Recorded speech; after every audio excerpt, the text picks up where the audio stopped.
Well, good morning, good afternoon, good evening, everyone, and welcome to our 2020 World Food Law Institute Symposium. It is a pleasure for us to have you here, and the Institute is very happy to be cooperating and coordinating with the UN Food and Agriculture Organization to present this program to you. We will have an event with very distinguished speakers from international organizations, especially the Food and Agriculture Organization, but also we will continue with the Institute's normal interdisciplinary, multidisciplinary approach, so that we will have presentations from experts who are from the private sector, from non-governmental organizations, from national governments, and so on, to give us a very broad picture of the topic for today.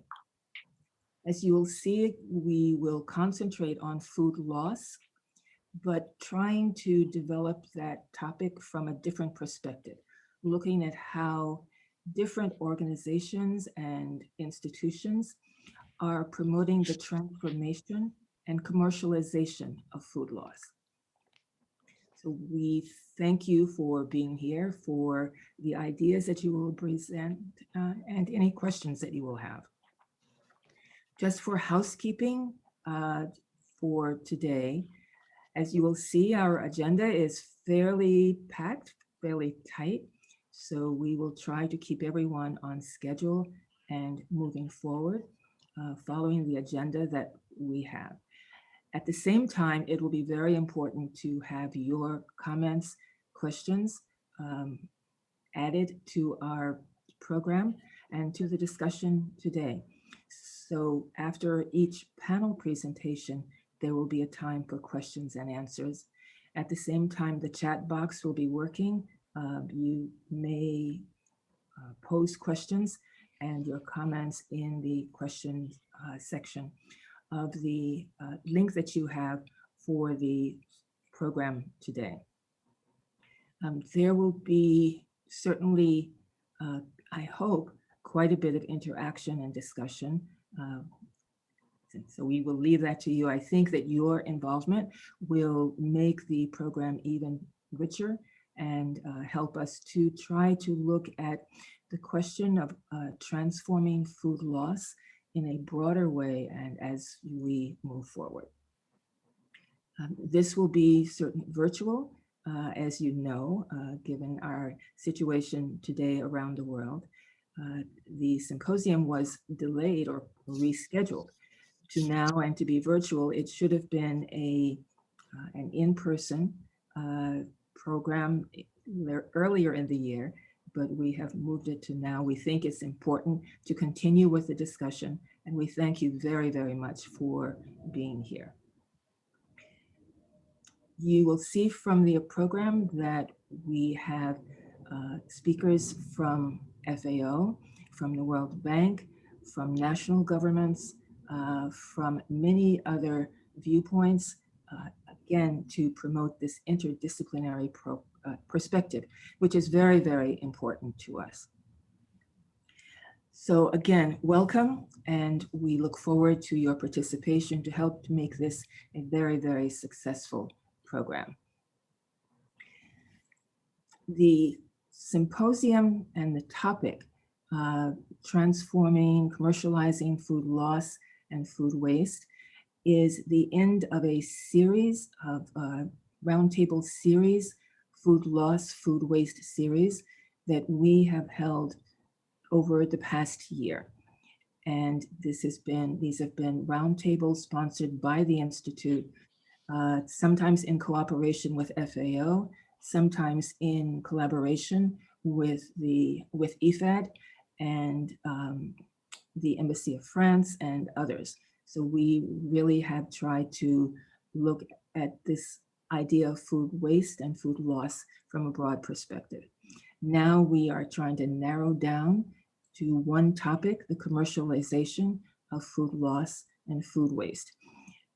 We will consider comments from FAO, from other organizations, and then we will have 3 panels that will really try to help us look more deeply into discussions of food loss, from ideas for the use of food loss, the transformation, the commercialization of food loss into products that are helpful for the economy of local communities, for nutrition, and for the creation of other products, commercial products that might not be food related, but certainly give us ways to move forward and not have these products wasted. We don't want the food loss. We don't want the food waste. So I think that I want to leave quite a bit of time for the discussion and the presentations that we will have, but just saying that we really want to dive deeply into specific aspects of how food loss can be transformed, how it can be commercialized, how it can be created into nutritious products. So we will begin with remarks by Daniel Gustafson. He is really, I would say, so essential to this symposium, but also to the World Food Law Institute. His support has been very, very instrumental to us for several years. So Dan will begin by giving an overview of what has been done within FAO and otherwise, just to move forward on how we might consider food loss from a broader perspective. We will have that position and as the beginning, and then we will conclude with remarks by Ambassador Hans Hugoving, who has been a key influencer in interdisciplinary international discussions about food loss and waste. We will have 2 approaches that are somewhat new for us that were indicated in our previous roundtables, but we didn't have time to address. So one is the role of attorneys and legal counsel. Attorneys and counsel, the General Counsel at IFAD, for example, have participated in previous World Food Law Institute programs. But we are especially fortunate today to have a special panel with the lead attorneys of the UN Food and Agriculture Organization and the UN's International Fund for Agricultural Development. And they will describe their institution's initiatives regarding food loss. And we are so pleased to have both of them speaking at our 2020 symposium. We will also have a special panel at the end, the 3rd panel, that will look at really ways in which there can be or are being collaborations to provide financing for the transformation of food loss. So again, just using a different approach to try to understand how to think of and use food loss positively. So I think I can go on. I will be moderating the panel today and certainly introducing each of the programs, the panels. Each of the speakers has a bio that will be presented to you as they present, so that I will not go into detail as I introduce all of the experts who are participating in the program today. So you will have that information. Again, thinking that we are trying to look at food loss in a positive way. Our first panel will consider commercialization, how that is being done from a broad perspective, and then we will go on to the specific panels for the legal panel and the financing panel, and then conclude with the ambassador. So I wanted to give you an overview and just say, for those of you who don't wonder who I am, my name is Marcia Eccles. I'm a professor at Howard University School of Law, Howard University in Washington, D.C. And I teach at the law school, and with some colleagues helped to create the World Food Law Institute several years ago. And we have looked at food law, food regulation, food policy for several years. So I will be trying to move us through this, and certainly hope that you will find this all useful. So this is a combination of the moderator's comments, introduction, but also my introduction to the whole presentation today, the symposium today. And certainly we welcome comments from Bimlendra from FAO's office in Washington, D.C., who with his staff, persons who work with him, have been very instrumental in moving this program forward and helping the symposium be successful. So Bimlendra. Thank you, Marsha. And greetings, everyone, wherever you are. I see from the list of participants that people have joined in from all corners of the world. So good morning, good afternoon, good evening, good night, wherever you are. And I hope all of you are doing well, keeping yourselves safe, wearing your masks in these very difficult times. We blame the pandemic for quite a bit of misery that we see around us today, but we have to remember that even before the pandemic, things were not very rosy as far as issues around food security, global food security is concerned. We had about 700 odd million people suffering from chronic hunger. What the pandemic has done is that it has added on another 150 million people who are likely to suffer from food security issues and hunger going forward. The question of providing enough for all these people will always remain central.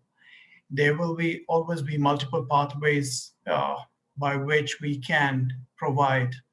And I think one of the most ethical, moral, social, economic, and environmentally beneficial pathways is to ensure that we minimize food loss and waste.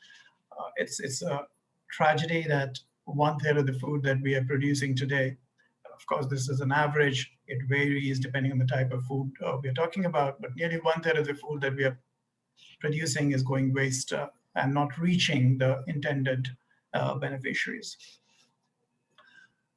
Food loss and waste obviously will always have two dimensions. The first being prevention of food from being wasted, which is at source, and which directly would serve the food security purposes. The other is diversion of wasted food from landfills to beneficial non-human uses, which actually provides for economic and environmental services. And needless to say, different opportunities would exist at various stages of the food supply chain for this prevention and diversion to take place. What is also very important for us to remember is the role of science and innovation in this whole thing, because to divert more wasted food from landfill to animal feed or other uses will require technological innovations. For example, much of the complaint today about animal feed is to do with issues of high water content and variable nutrient content in the food waste from which it's being prepared. So innovations to effectively dehydrate, sanitize, or homogenize food waste material would help surmount these current problems. And this is just an example of innovation going forward and the importance of innovation to ensure that we minimize food loss and waste and minimize the environmental impact which food waste has when it reaches the landfill.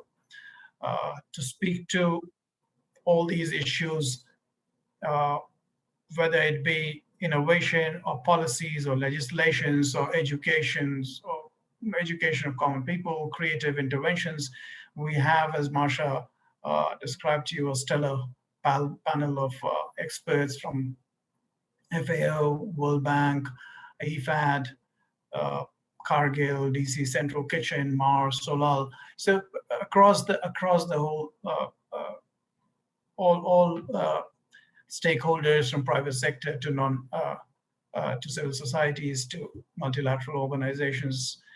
Uh, and what is most important also is that, which I'm really excited about, is that to all these expert voices that we're going to hear, we will also have uh, a country perspective coming in from representatives from various countries, Ghana, Canada, Philippines, and then of course we have Ambassador Hans, who given from Netherlands, who's ambassador of Netherlands to Rome-based agencies, UN agencies, joining us today with the country perspective of what is happening at the real cutting edge level in the country. So I'm really looking forward to this discussion. I think it will generate a lot of food for thought for all the participants who are registered and who are taking part today. So over the next 3 hours, I think is going to be an engrossing debate. With that, let me once again welcome all of you who have joined us today for this session, and thank Marsha, who has so graciously been collaborating and coordinating with our office in Washington, D.C. over the last many years to bring topics of interest uh, and issues which are of concern globally for discussion, for deliberation, for debate. And we look forward to continuing this partnership in years to come. With that, let me hand you back to Marsha for her to take the event forward. Marsha. Thank you very much, Bimlendra.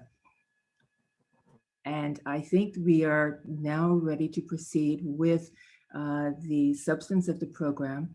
We will begin with comments from Daniel Gustafson, who is representing the Director General of FAO at this point. I think that many of you have heard of him or know of him.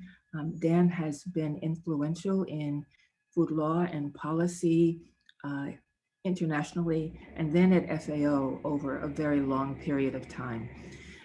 We thank him for being willing to present just a broad overview of developments at FAO and regarding food policy, the SDGs, and so on, how to give us a picture of how the background in which we will be considering issues related to food loss. Dan's bio is going to be on the screen, so you will see that. And I don't know how I can say enough. Thank you very, very much, Dan, to the support you've given to the Institute and your participation, making the time to participate in the program today. So I ask you for your comments, and we certainly look forward to your perspective as we move forward with this symposium regarding the commercialization and transformation of food loss. Dan? Thank you, Marcia. Thanks very much for those kind words. Really, the pleasure is all mine. I thought it might be helpful at the outset just to say a few words about how we got to this point, both with regard to the collaboration with the World Food Law Institute and also really how we got to this point that this is the topic that has generated so much interest, and we can see from the speakers and the audience and so on.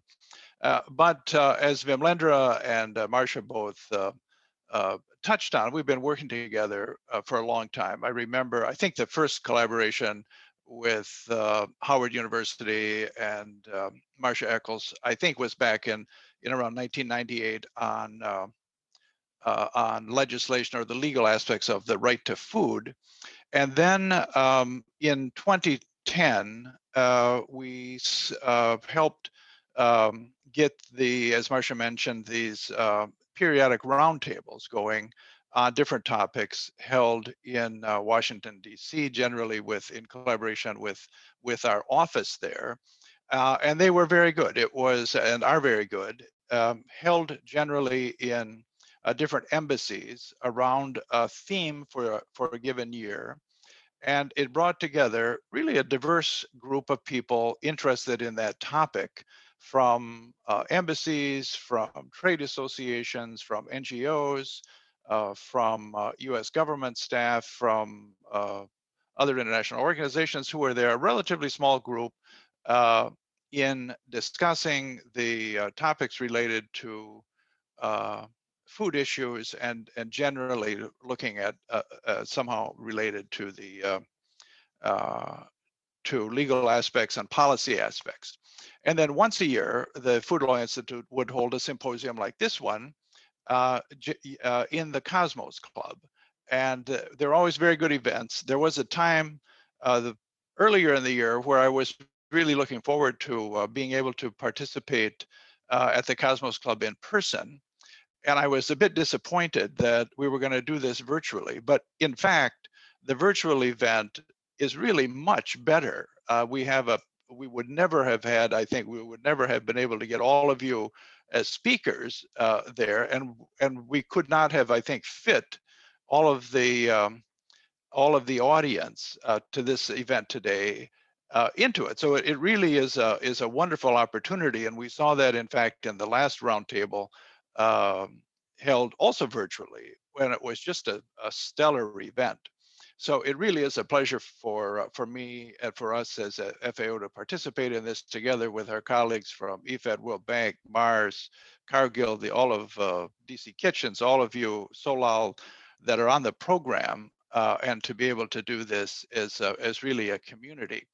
The interesting thing too, I think, is how we got to this topic. So in 2010, I don't think any of us would have thought that food loss and waste, or innovations and investment in food loss, would be, as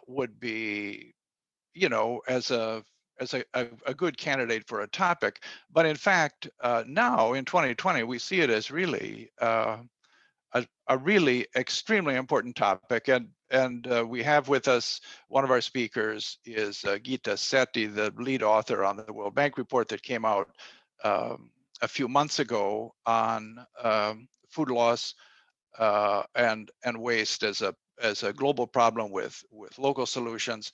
And it has a line in there that food loss and waste is dominating conversations to achieve a sustainable food future for all. And this is, I think, now how the world has come to see the topic.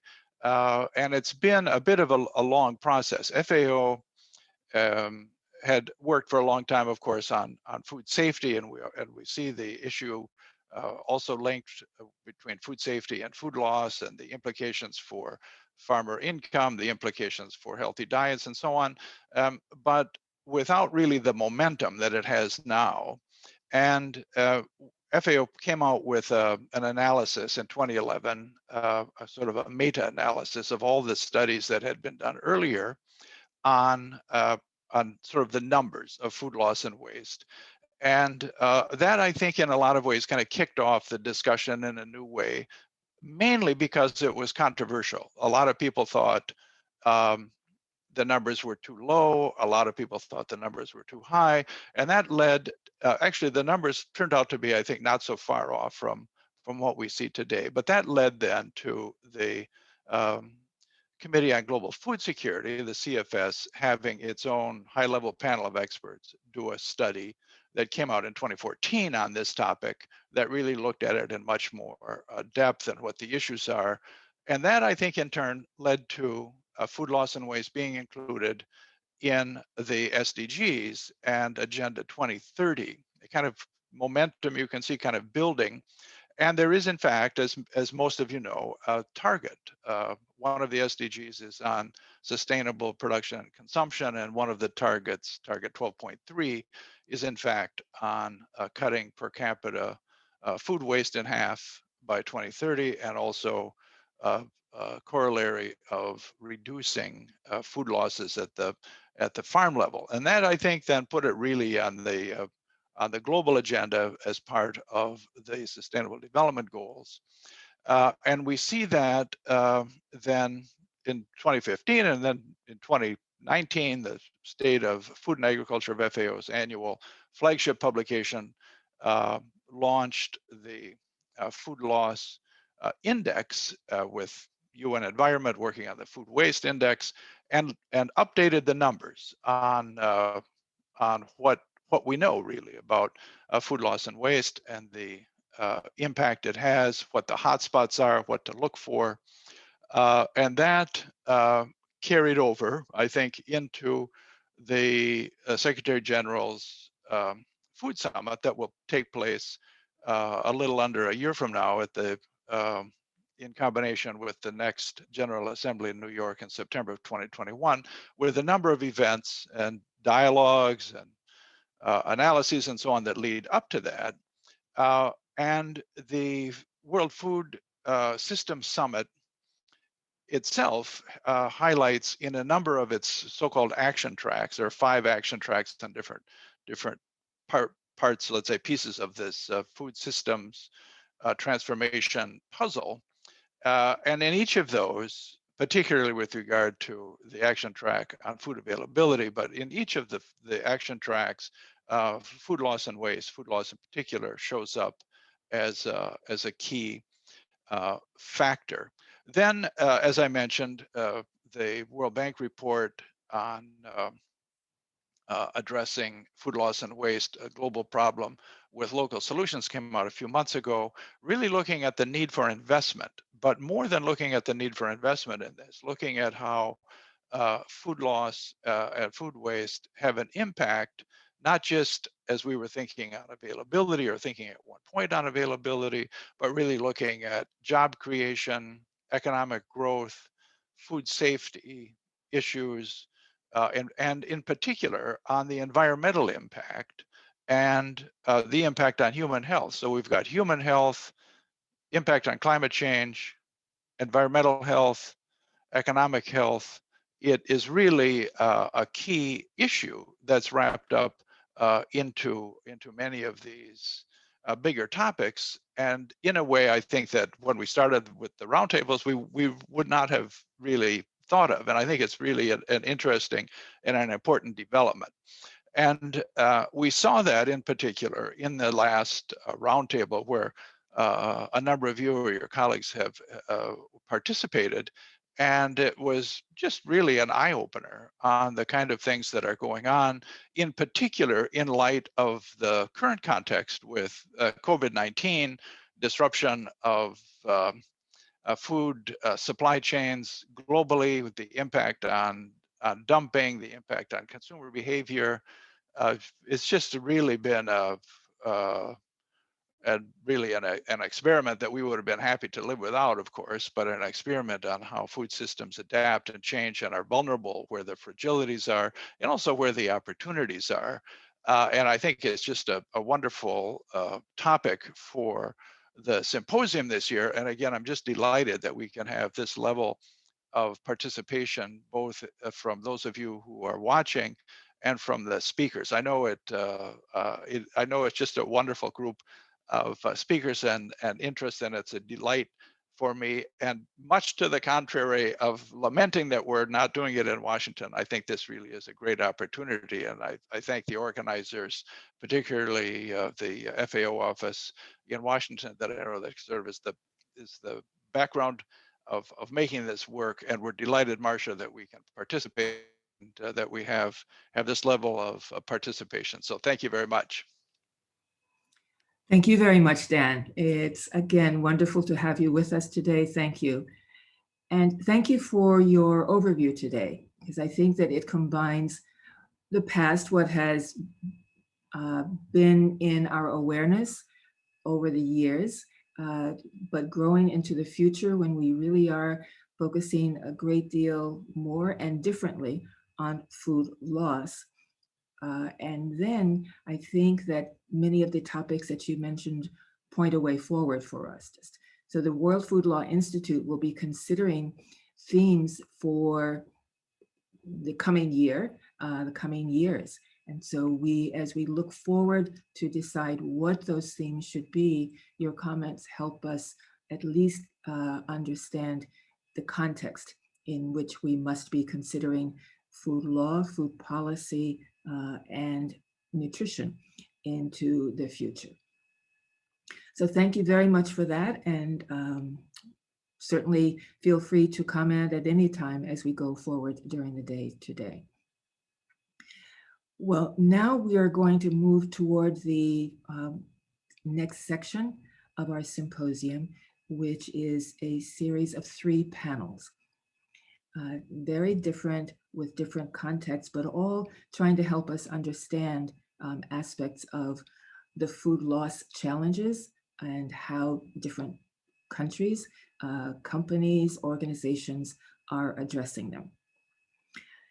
The first panel, as you will see, also presents our multidisciplinary perspective.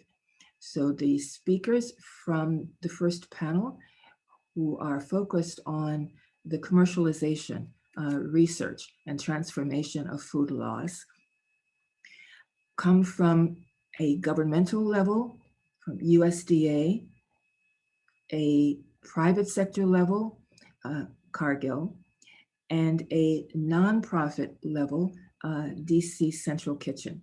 So we thank all of the panelists for their presentations in this first session. They will lead us forward to see what is being done practically, what some of the challenges are that they are facing, and how they are addressing questions of using food loss, transforming it, commercializing it.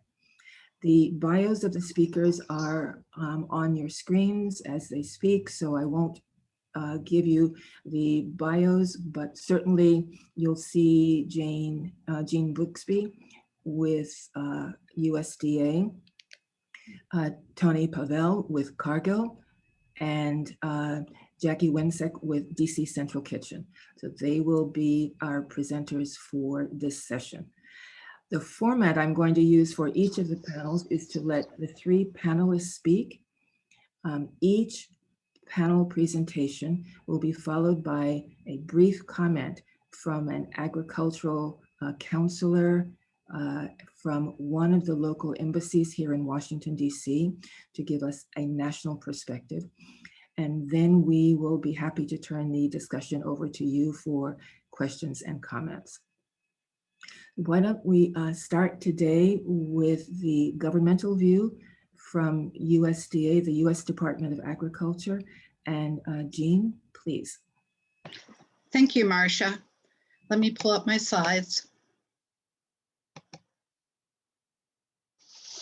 I want to thank the symposium organizers for working on this very timely and important topic. Bold and transformative innovation is needed to meet the future demands on agriculture and food. Innovation is important, as we've heard, because it can turn food loss challenges into economic opportunities. What I'm going to do is provide a brief overview of food loss innovation activities by 2 U.S. Department of Agriculture research agencies. And then I'm going to conclude by introducing USDA's Agriculture Innovation Agenda. First of all, the Agricultural Research Service, or ARS, is USDA's chief scientific in-house research agency. It has more than 2,000 scientists at 90 research centers throughout the United States and abroad, and they work to find solutions to agricultural challenges. And they conduct research both on new technologies as well as new products from food processing byproducts and other forms of food loss materials. And they work through a national program on product quality and new uses. So ARS has also an Office of Technology Transfer that helps move ARS research discoveries to market to solve these agricultural problems and expand the economic impact of ARS research and development. And this office has 3 sections. The first is partnership, which seeks and facilitates collaborative research partnerships with industry and organizations of all sizes to bring new discoveries to market that benefit the public. It also has a patenting section which pursues patent protection protection, for ARS technologies and inventions, some of which arise out of collaborative research partnerships. ARS has in-house patent staff with specialized expertise to handle complex inventions. It also has a licensing section to draft and negotiate licenses with industry, academia, and nonprofits for inventions to facilitate commercialization. They have two main funding mechanisms: Cooperative Research and Development Agreement and Small Business Innovation Research Grants. And I want to mention that ARS also offers innovation research awards to scientists and their commercial collaborators who have food loss innovations ready to upscale for commercialization. I'd like to share with you some examples of ARS innovations that either reduce food loss or have great promise in reducing food loss. On the farm, they do research on new and hardier cultivars. And for example, there's the keepsake strawberry that has improved shelf life. And several US and Canadian nurseries now grow and sell this strawberry. And it is very popular. Demand is exceeding supply. As I mentioned, they also do technologies and equipment. For example, there's an automated in-field apple sorting system that separates low quality from high quality apples at harvest, and this increases harvesting efficiency and reduces food loss. This system can sort 11 or more apples per second with 100% sorting accuracy, superior grading, repeatability, and no bruising damage. They also have done research to handle undersized or blemished produce that may not meet commercial specifications or consumer demand for unblemished produce. For example, they've developed technologies to make fruit or vegetable purees into products like 100% fruit bars or a carrot ginger wrap for California rolls with a photo on the bottom left. They've also developed infrared blanching and dehydration technologies, and the company Treasure 8 out of San Francisco, California, has licensed a set of these patents, and they use these technologies for fruit and vegetable snacks, such as beet chips, which are 100% made from beet, and there's no frying or oils to add extra calories. They also have, ARS also does innovations as far as packaging. For example, there's a new clamshell container that for fresh fruit stores that maintains optimum humidity and prevents fruit weight loss in storage. This new container is particularly good at maintaining firmness and freshness in several fruits as well as cherry tomatoes. I'd like to also highlight another USDA agency, the National Institute of Food and Agriculture, or NIFA. And now NIFA doesn't perform actual research, education, and extension, but rather they help support these activities at the regional, state, and local levels and provide national leadership in these areas. What they do is they partner with land grant, universities, government agencies, the private sector, and nonprofits to help address societal and agricultural challenges. And they have different funding mechanisms. Two of the primary ones they use are small business innovation research programs and agriculture and food research initiative grants. I want to mention that in 2016, they had a pilot science outcome committee on environmental sustainability, which importantly identified food loss and waste as the top science priority that through additional investments could help address environmental sustainability. So I'm certainly looking forward to seeing new innovations come out of these efforts. I also want to mention that in addition to the Small Business Innovation Research Program, which basically what they call the phase 1 of this program, supports small businesses for them to demonstrate proof of concept of an idea that could be potentially commercialized. I want to mention that there's also a phase 2 where NIFA funding is available for some successful applicants to take their idea to commercialization. So I want to give you 3 examples of NIFA food loss funding. There was a conference held by the University of Pennsylvania, a 2-day conference that resulted in a book published by CAST on food waste across the supply chain. And that brought experts together, and it was back in 2014, but this book still serves as a really good seminal reference. One other technology I wanted to mention is functional ice, which has lower temperatures and melts slower than traditional ice. And it's also a vehicle to have a slow release of antimicrobial solutions that protect raw food by eliminating the buildup of spoilage causing bacteria. And it's been shown to increase the shelf life of tray packed poultry thigh meat by 1 to 2 days. And so researchers are at that stage now where they're expanding their investigation to include the commercialization process, with a team examining the best ways to incorporate functional ice additives into commercial ice making machines. I also wanted to give an example where an innovation can meet multiple objectives, such as this next one, where it's a highly sensitive and specific test strip that tests for major pathogens like Salmonella and Campylobacter. And previous to this test strip, it took 24 to 72 hours to get the test results back. And now with this test strip, it turns around the results within a mere 30 minutes. And so the time saved to test pathogens may both reduce the spread of pathogens and minimize food waste. I'd like to conclude with my last slide on the U.S. agriculture innovation agenda, which really highlights the Secretary of Agriculture's priority and value and the importance of innovations. This is a department-wide effort that is across different USDA agencies to align USDA resources, programs, and research to provide farmers with the tools they need to meet the demands of the future for food, fiber, fuel, and so forth. It's got a really huge, ambitious goal of stimulating innovation to the extent that American agriculture and agricultural production can be increased by 40%, while cutting the environmental footprint of US agriculture in half by 2050. It's very multifaceted. It's a huge undertaking with all sorts of things.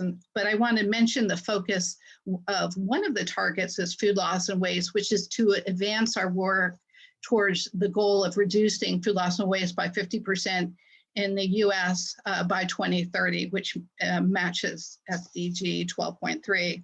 The current status of this project is that it is very much in process, but USDA agencies are currently developing implementation strategies for some of the internal USDA recommendations on the food loss and waste metrics, that is to measure progress towards that goal. And in general, this involves improving current data and estimation methods and exploring alternative approaches to track food loss and waste. I just want to say, here's an example of organic carrots, also partly funded by ARS grants to improve also some of the characteristics growers are looking for, like nematode resistance, plus making nutritious products that are in demand by consumers. And with that, I will return from my slide. Thank you. Thank you very much, Jean. And thank you for giving us the governmental perspective, an idea of what governments and national authorities might do to help address questions regarding food loss. I think our next speaker is Tony Pavel, I think, who has slides, so we're waiting for Thanks so much. the load. Thank you, Tony. I will. Oh, give me a second.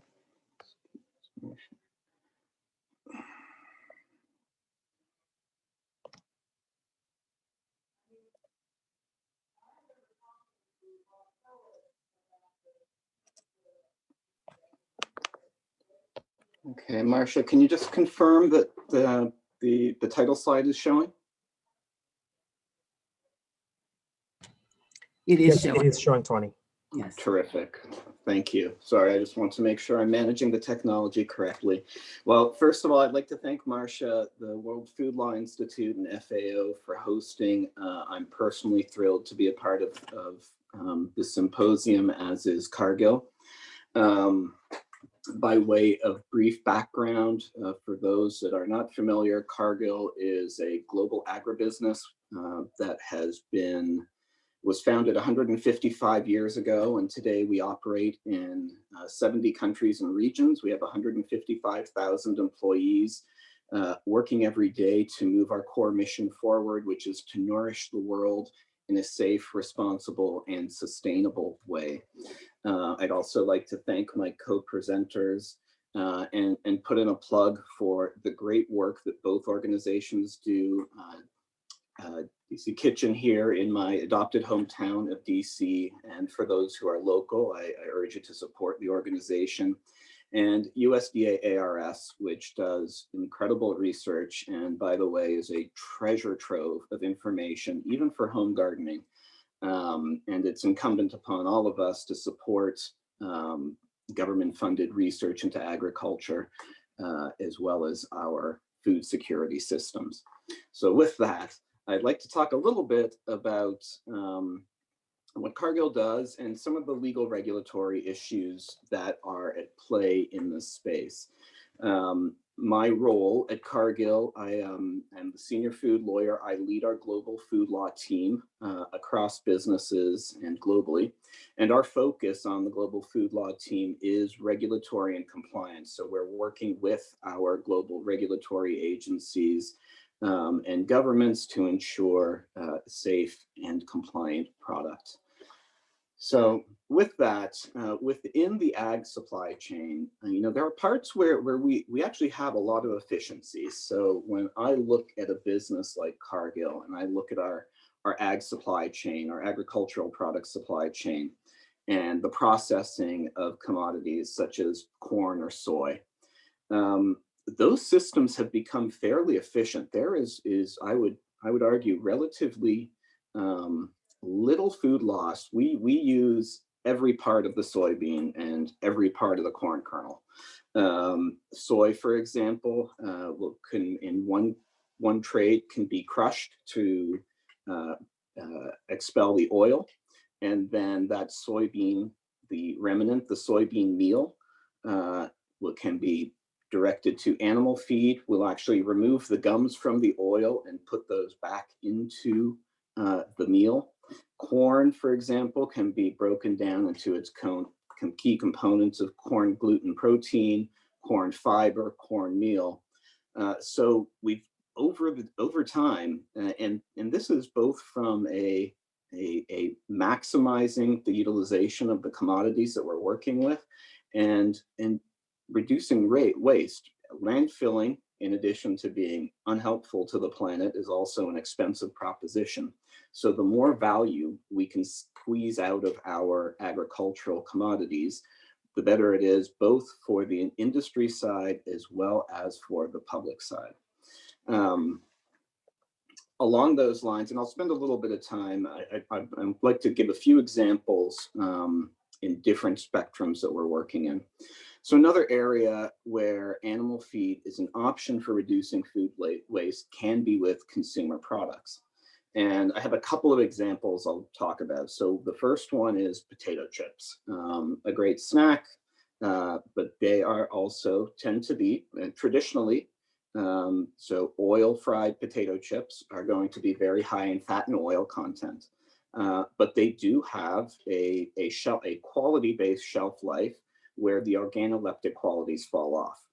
So in this category, every month there are stale potato chips that are removed from shelves because they no longer meet those organoleptic quality standards. Well, those products can be recovered, and there's actually enough oil in there that you can reprocess those chips to remove the vegetable oil and remove the potato and other ingredients that are involved in that vegetable oil.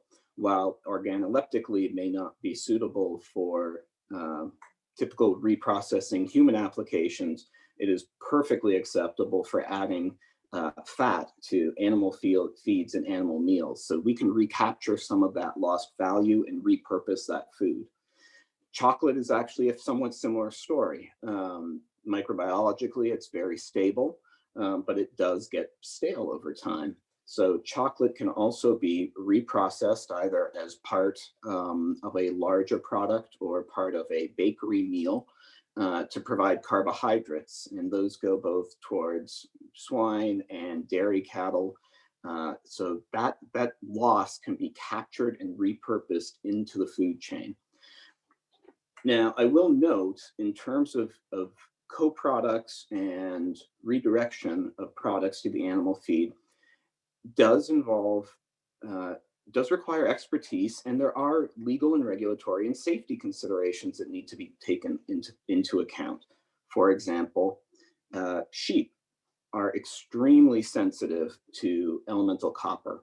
The difference between 15 ppm and 20 ppm could be the difference between life and death in a flock of sheep. Chocolate, folks know, are problematic for canines, and poultry are highly sensitive to salt.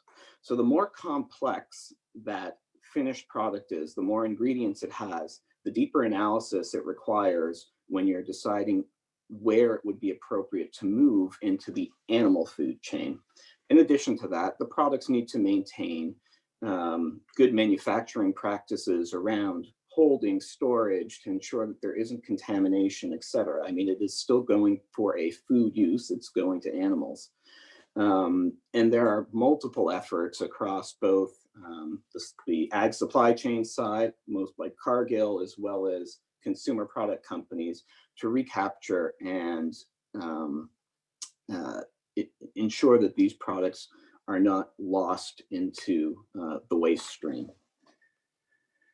Which leads me to an issue that is not a new issue. I think everyone on this meeting will be quite familiar with it. And there are multiple initiatives globally in the EU and North America and elsewhere to look at harmonization of use by or best before labeling on products. As I think most folks know on this meeting, most, by and large, expiration dating on food is a quality indicator. Now there are exceptions to that. For example, in the US for infant formula, the use by is an indicator of the last date when the product will remain safe and include the nutrient levels that are required for a sole source of nutrition like formula. I think this is a great example of industry, NGOs, and government needing to work together, both from from harmonization, and then B, from a consumer education perspective, to bring attention to consumers that a best if used by, which is the preferred nomenclature that the FDA is, the image here is from the Food and Drug Administration's website, is pushing for. And having better consumer understanding of what that means, that the food may not have quite the same organoleptic qualities, but the food is not garbage and is still safe to eat. Another area that we spend a lot of time thinking about is ingredient innovation, and ARS is involved in this, as well as, I think there's very cool research going on. There's an ARS research program that I've been tracking on using cold plasma for food safety, for microbial control. And again, this is always a large part of food longevity, is reduction of both pathogenic organisms and spoilage organisms. But the example I'd like to talk about today is salt. Everyone's familiar with salt. It's the oldest, perhaps the oldest preservative used in food. But I want to think about this in the context of, the public health initiatives, the US and globally, to reduce overall sodium intake. Well, there is an innovation, and that's the use of potassium chloride and sodium chloride blends. this actually isn't a terribly new innovation. I've been working with these various blends in different capacities for more than a decade. And there is strong data and lots of product research that shows that, optimally used, the result here can be a 50% sodium reduction in your finished food, while maintaining similar functionality such as the taste, texture, and preservation of that food. But there's always a but. Regulations can both help foster innovation and they can prevent barriers. And here, I would argue there's probably been two barriers to a more widespread adoption of this technology. And one of them is food categories where there are compositional standards that are baked into national regulations. The prototypical example I like to give is cheese. So in the US, there is a standard of identity for various cheeses, including cheddar cheese, which permits the use of salt, but the standard did not, at the time when it was written, contemplate the use of potassium chloride and sodium chloride blends.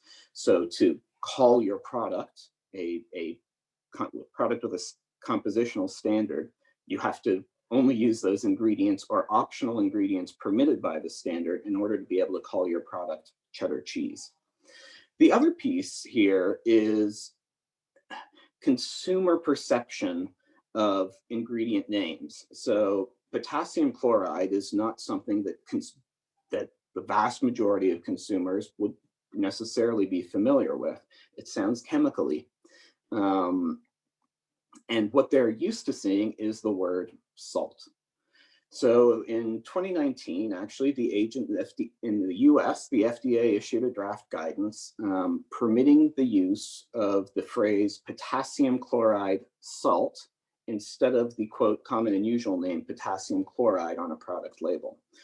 This is a step in the right direction, but I would argue from a policy perspective, consumers would not be misled by making that even more compact and calling it potassium salt. I think consumers would understand what that means. And from my perspective, it wouldn't be misleading and provide a friendlier ingredient on that label to hopefully encourage broader adoption of this type of innovation. Now, there's other things that large multinationals can do, and part of that is partnerships with our friends in the NGO world and our government research organizations. So organizations like DC Central Kitchen and Feeding America. This is a recent news report. This was a program Cargill funded in the Houston Food Bank in Texas to donate the funding to develop a USDA clean room, which as you know, regulation comes into effect again. Meat and poultry tends to be regulated at a more in-person level of scrutiny with in-plant inspectors because of the risk of microbial contamination. And what this partnership allowed for was the development of a large USDA monitored processing clean room to increase the donation of protein to the Houston Food Bank, which has enabled a significant amount of protein to be processed and provided to food insecure. And then lastly, I want to talk about some smaller scale opportunities. And this really, to me, it goes to culture. And in the food industry, we are all very familiar with food safety culture and the critical role it plays in our protection of the public health. And the other piece of culture that we need to be adopting more broadly is food loss and sustainability culture within our supply chains. And this is an example from one of our facilities in Brazil. And this was completely driven at the facility level by our employees in Brazil. And they developed a program where the organic waste material from the facility cafeteria, we've developed the folks developed an arrangement where that organic material, instead of going to landfills, is being separated out and being moved to composting. That compost is then provided to local farmers near the facility who are using that as a soil amendment on their fields. And then to complete the circle, the produce and food grown by the local farmers is subsequently, in part, purchased by our Cargill facility to feed our people in Ilhéus, Brazil. So I hope this, I'm sorry, Marcia. No, go ahead. Okay, I just wanted to say, I hope this provided a nice overview of some case studies of the work and the partnerships that we're doing in the corporate world to address this important issue. Thanks, Marcia. Thank you very much, Tony, for this useful information and for complementing what Jean said, the work that's being done by USDA regarding research and development and financing, and the work that you are doing at Cargill along those same lines. And now, Jackie, would you give us the perspective from a non-governmental organization? Happy to. Hi, everyone. My name is Jackie Wensek. I work with the Procurement Sustainability Department of DC Central Kitchen. Let me get my slides up here. I first wanted to thanks to FAO and World Food Law Institute for having me today. I've been able to participate in some of these panel discussions. It's been a joy to address such an important topic. To dive right in, DC Central Kitchen has been really tackling the issues of food waste and loss really since our founding. We've been combining it with our efforts to fight food insecurity, joblessness, and community health for years. My department is really responsible for managing the flow of all donated product, purchasing what we're not able to get donated, and finding ways for food waste prevention and sustainability measures to be incorporated across the organization. So today I was hoping to share more about our organization's programs first, just to provide some context for a deeper dive into one new program that we've just started up as a result of the COVID-19 pandemic. In the context of our various programs, I think it helps demonstrate the different ways that we're using food as a tool to support our mission, be commercially sustainable, and also why the program I'm highlighting today really has several legs supporting its success from the start. So our dichotomy of programming both allows DCCK to function purely charitable operations, and we also have social ventures that provide a balancing revenue stream. So the mix really creates this opportunity to reduce food waste and loss in growing and changing ways over the years. Since our founding in 1989, we always recovered food. Initially, it was just from restaurants, catering companies, really incorporating these meals into food for shelters across the city. But that programming has really expanded dramatically over the years. These days, the recovered food comes from many different sources, including local farms, which I'll primarily speak to today, grocery stores, manufacturers, wholesalers, food service companies, quite the array. And so far this year, in 2020, we've recovered I'd say over 600,000 pounds so far, and usually about half of our recovered food is produce. So our community meal production and food recycling program really does use the bulk of this food. We're cooking up about 90,000 meals each month. The food is never just picked up in one place and dropped off at another, hoping it can be used.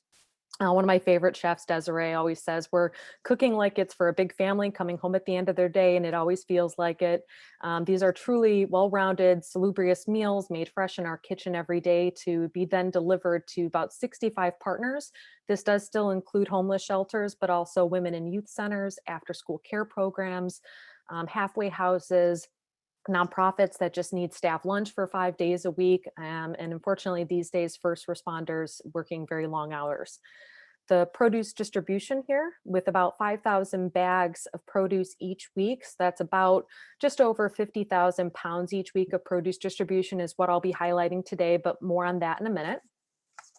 Our school food program has been operating for over a decade or so, feeding and teaching nutritious education to Washington, D.C.'s public school system.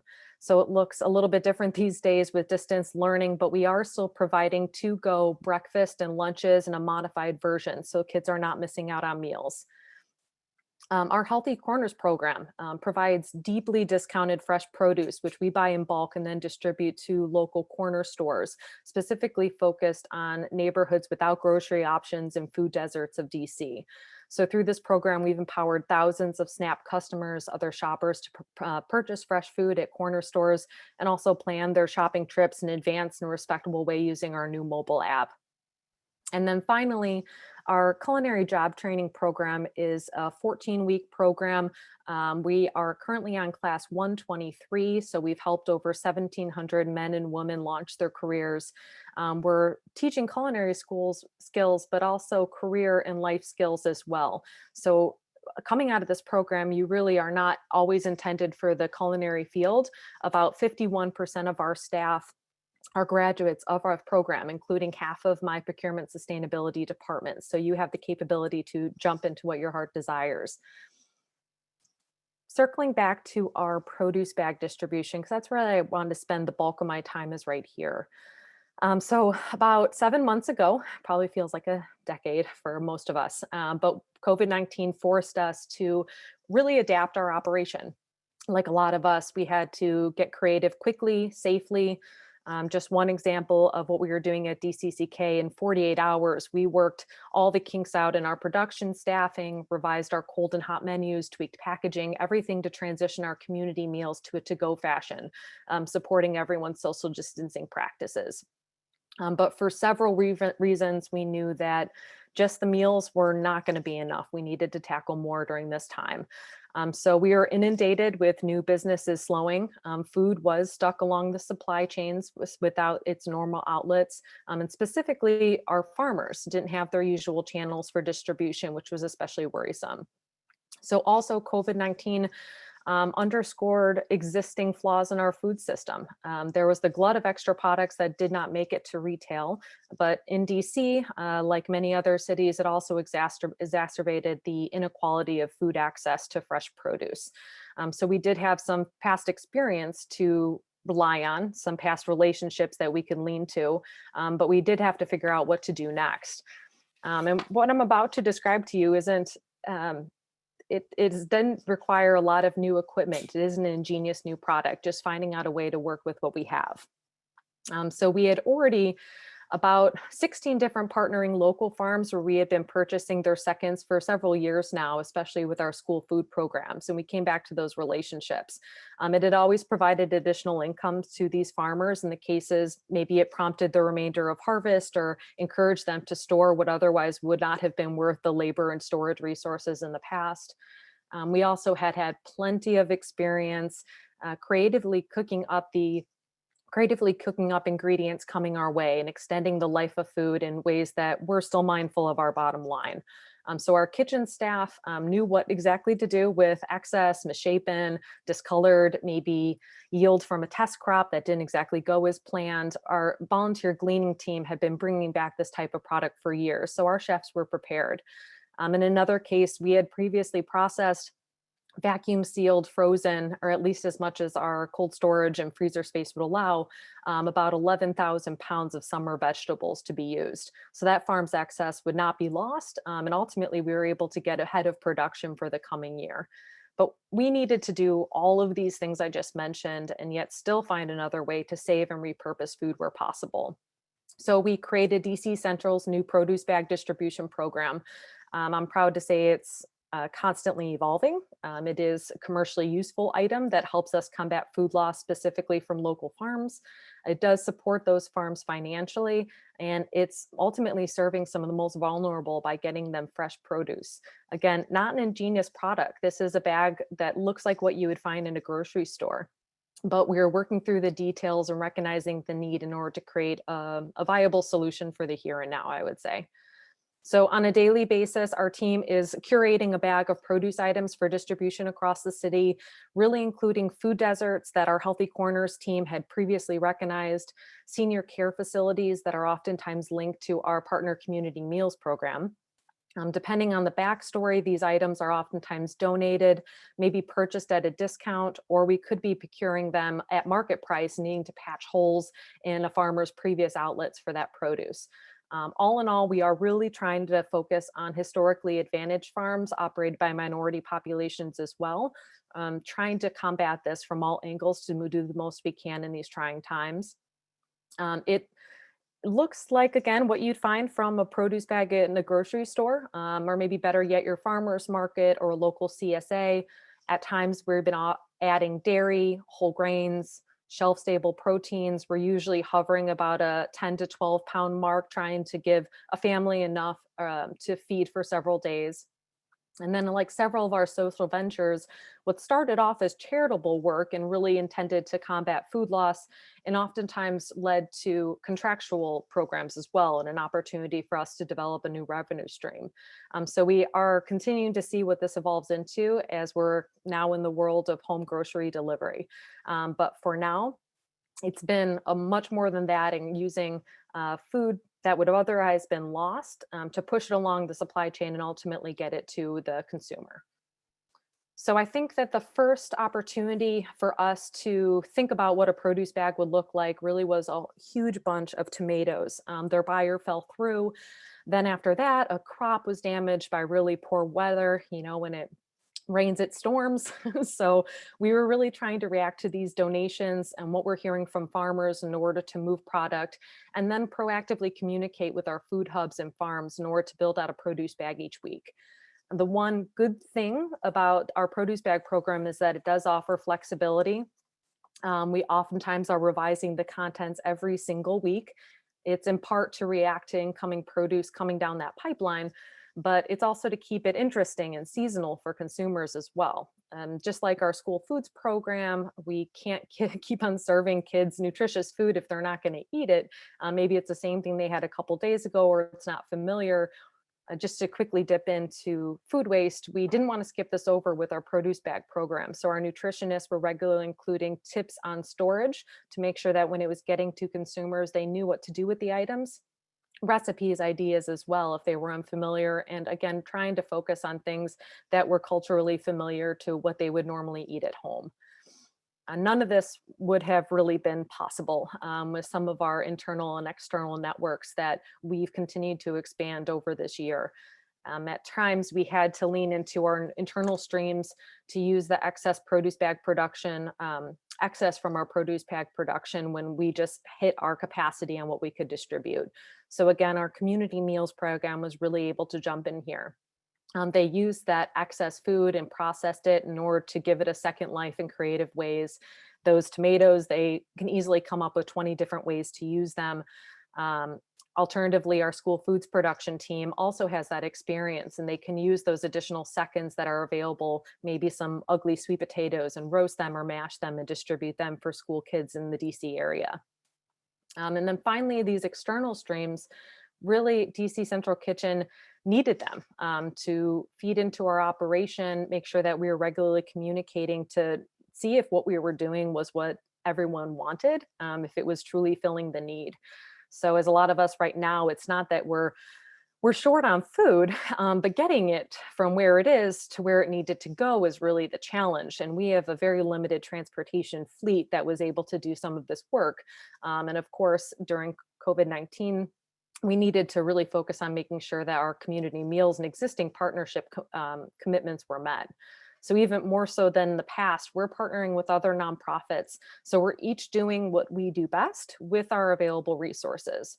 We've worked with local groups like Dreaming Out Loud, Food Rescue US, DC's Food Project, World Central Kitchen, in order to fill those gaps of all of our abilities. So in these cases, it's largely transportation resources, or maybe it's manpower of least at risk volunteers, staff to help us pick these items up, or even just distribution channels to help us move this produce where it needs to go. We're regularly in communication now with the DC's Office of Aging to understand our senior population's needs or subsets of our city government for African American and Latino affairs to make sure that our existing community organizations are sharing their expertise with us, and we're able to respond with this new program to communities that are hardest hit.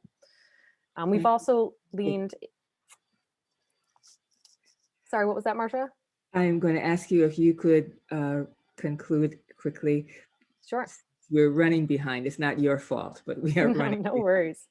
Thank you. So just to highlight some of our successes with this program, I will say that we've invested over $1 million in the local farm economy. This has nearing £1 million of produce from our local farms, and I already highlighted how much we're distributing each week through this produce bag program. And this slide is really just summarizing a lot of our successes through COVID-19. Again, this is a really horrific time and everyone is doing what they can, but I am still proud of what DC Central Kitchen has been able to accomplish with this program. It's a drop in the bucket. We know that it helps our community now, but that may not be the case down the way, and this program will continue to evolve. But again, I hope that with your guys' help, we'll be able to continue to combat food loss and waste and take those ideas back to our organization to change too. Thank you so much. Thank you very much, Jackie. I think you've made it possible for us to make the connection between food loss and nutrition, health, and thank you for that. So trying to see this in a more holistic perspective. Stella, may we ask for your comment, please? Thank you very much for the opportunity to make an input. It's been an insightful presentation on using innovation and technology to actually transform food loss into something which is very viable and useful products. The global interests has actually brought about the agency to improve on our cultivation, post-harvest handling, transportation, preservation, processing, and general commercialization along the value chain. For us in Ghana, agriculture still remains an important sector of the economy, employing about 70% of the population. Having said that, it has its own challenges, and government has undertaken an insightful decision to embark on a well-thought-through program to modernize and transform our agricultural sector. And this is done through the provision of improved seedlings to our smallholder farmers, enhancing food security and diversifying the agricultural sector. One program which has been led to it is the Planting for Food and Jobs initiative. Through that program, improved seedlings are given to the farmers so that at least we have quality products on the markets, to ensure that food is not lost and that majority of the population, especially the young children going to school, are also well fed, is the school feeding program which the government embarked on. And it has actually improved the lives of the children who are in school. A major program which the government has undertaken is the One District, One Factory program, where a factory is located very close to the source of the raw materials. Through that, value is added to our agricultural products. We recognize that the full potential of using innovation and technology to transform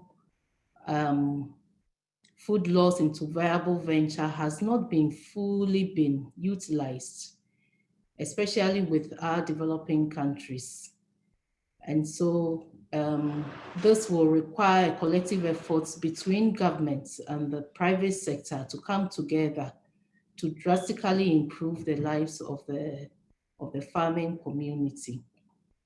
And it is hoped that using this platform, we could share ideas and help our various communities to improve their livelihood. With this said, there's a useful African proverb which says that the one who eats alone cannot discuss the taste of the food. And so we would ensure that through this engagement, we'll be able to increase the number of people who will be fed in a more nutritious way. I thank you for the opportunity to join in this discussion. Thank you very much, Stella. I thank all of the panelists and Stella for her comments regarding our first panel, certainly adding to Dan Gustafson's overview of the issues that are important with regard to food loss, transforming food loss, and ways and programs with regard to transforming food loss. We'd like to give the audience and you participants some time to ask your questions. We have a few that have been presented in the question and answer link, and just please feel freely, you may put your comments and your questions in that question and answer link for us to see. I'm going to go directly to the questions, and there were two for Tony that I'll try to bring up. And now it's gone, but certainly there was a question about whether it is actually profitable to transform potatoes into feed. And certainly, I think the question was specific to potatoes. I can't pull it up right now, but I think the same question might be raised with regard to other local products. So potatoes, yucca, yams, and so on. So Tony, just a quick answer, please. Yeah, of course. And I did respond to the questions in writing on the Q&A, but so 2 quick points on this, that profit isn't the goal here. The goal is reduction of waste. So when I'm talking about taking oil out of stale potato chips, that's the object is to reduce the amount of usable food going to the landfill. And we're not talking about a primary source of nutrition for animals. These are supplements. This would be oil that would be added back into a soy meal to provide additional fatty acid content. So the economics here at this point are not focused on profitability. They're focused on reduction of that waste. The additional point I would want to make here is, and there were some questions along these lines, Marcia, in terms of optimizing production so that you don't have stale potato chips. That is something that the industry is always working on. And quite frankly, in the context of the pandemic, a lot of supply chains were disrupted. So there's a lot of thinking going on in terms of how do we optimize those supply chains to reduce those stale potato chips or stale chocolates in the market to begin with. Right. Thank you very much, Tony.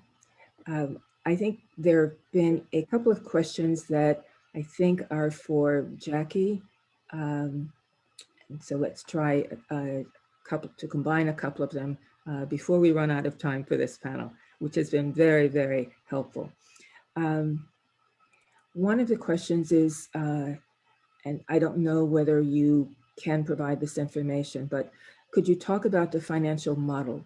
What percentage of food are you buying versus what percentage of food is being donated? Yes, of course. And thanks so much for all these questions. Been trying to type an answer to some of them.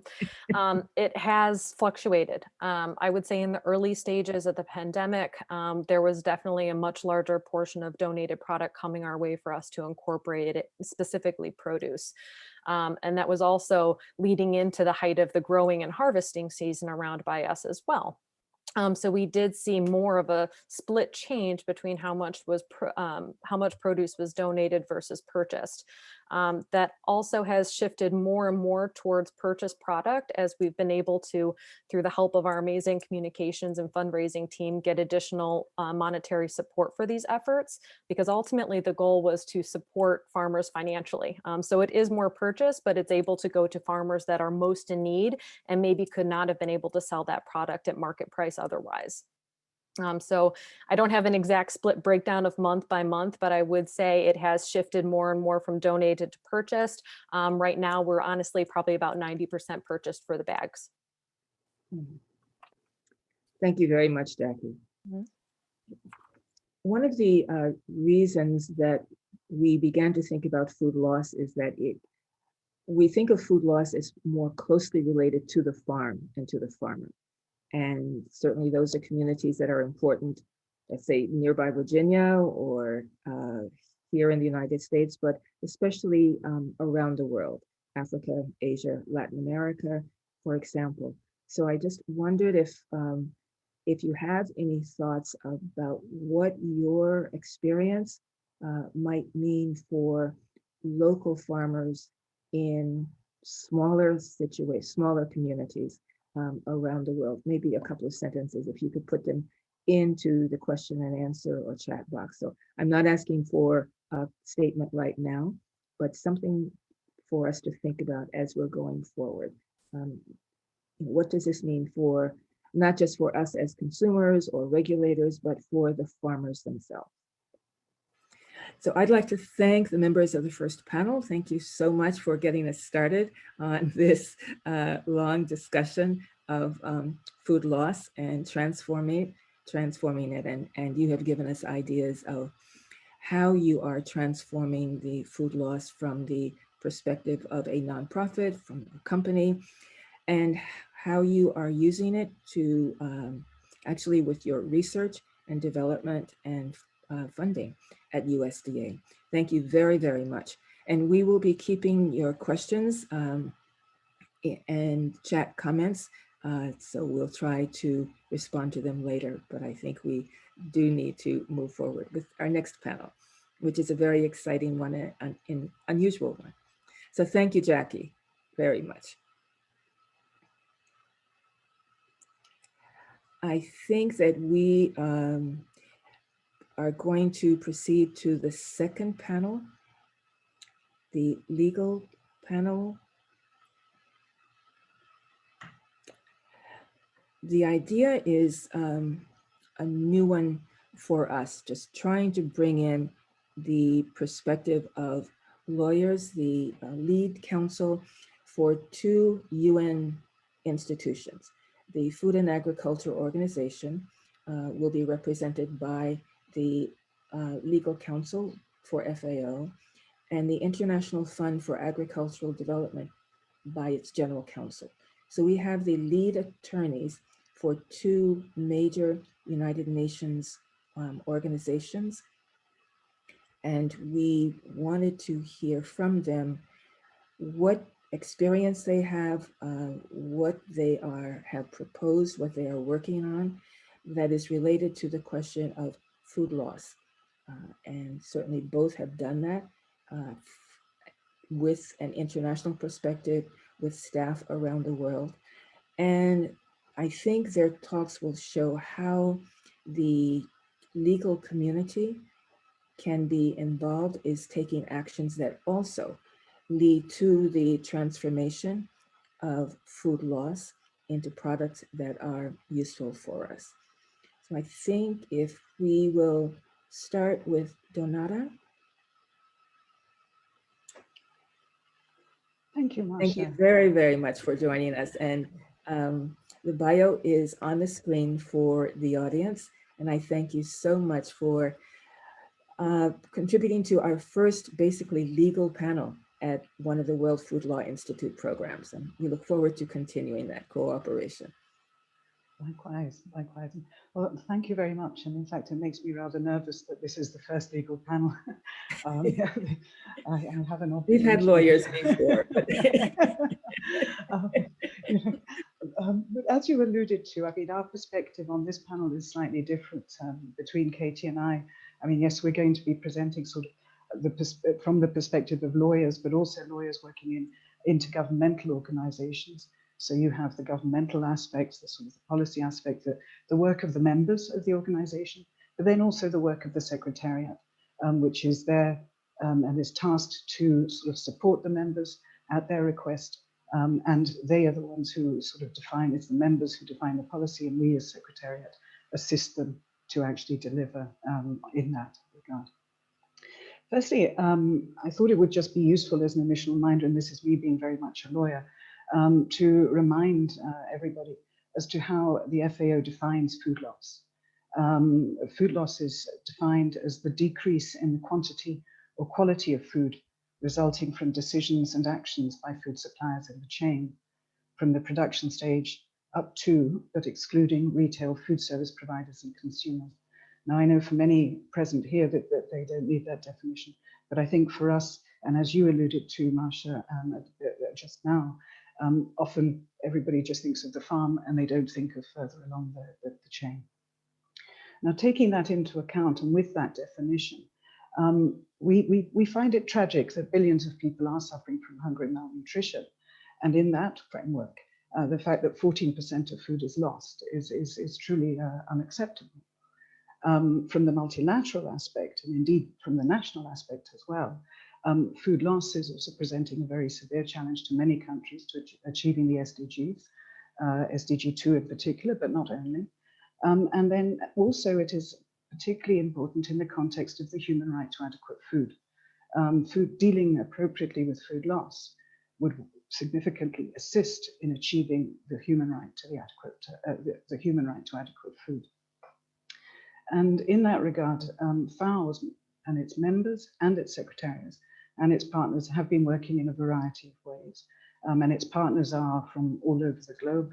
They are other intergovernmental organizations such as the African Union and European Union Commissions, European Bank for Reconstruction and Development. There are regional bodies such as Latino and the Inter-American Development Bank, as well as a huge variety of stakeholders from the private sector, from the civil society, and others such as food banks. So it was with great interest that I've been listening, in fact, to the speakers in your first panel, covering this broad range of actors in this particular field.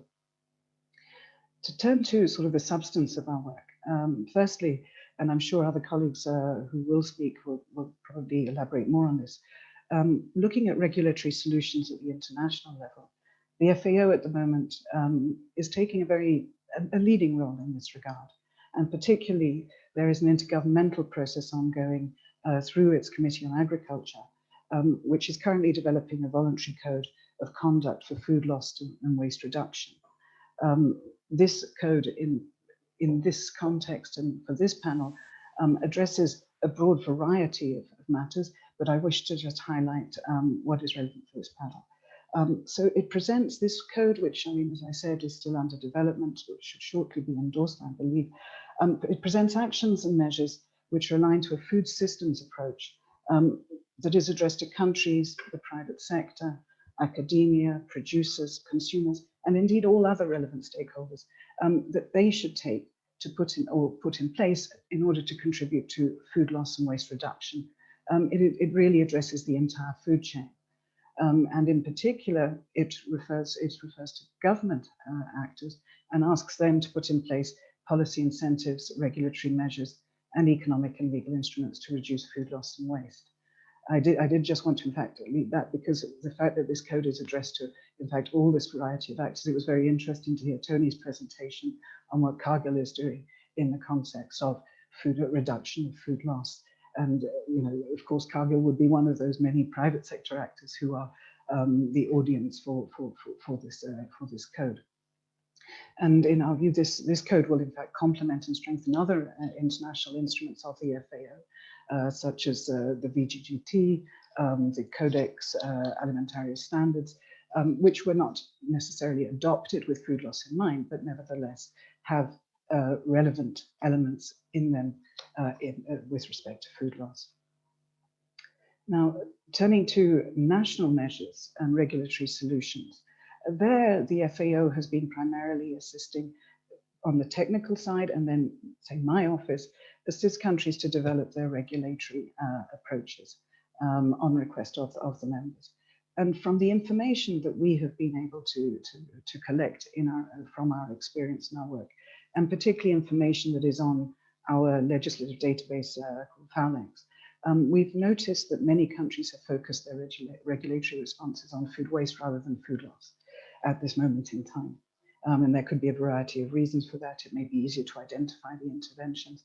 But nevertheless, that is at the moment what we find. These do, however, still help. The examples on food waste reduction, in fact, may contribute to food loss, even if that was not the direction that they were actually originally formulated for.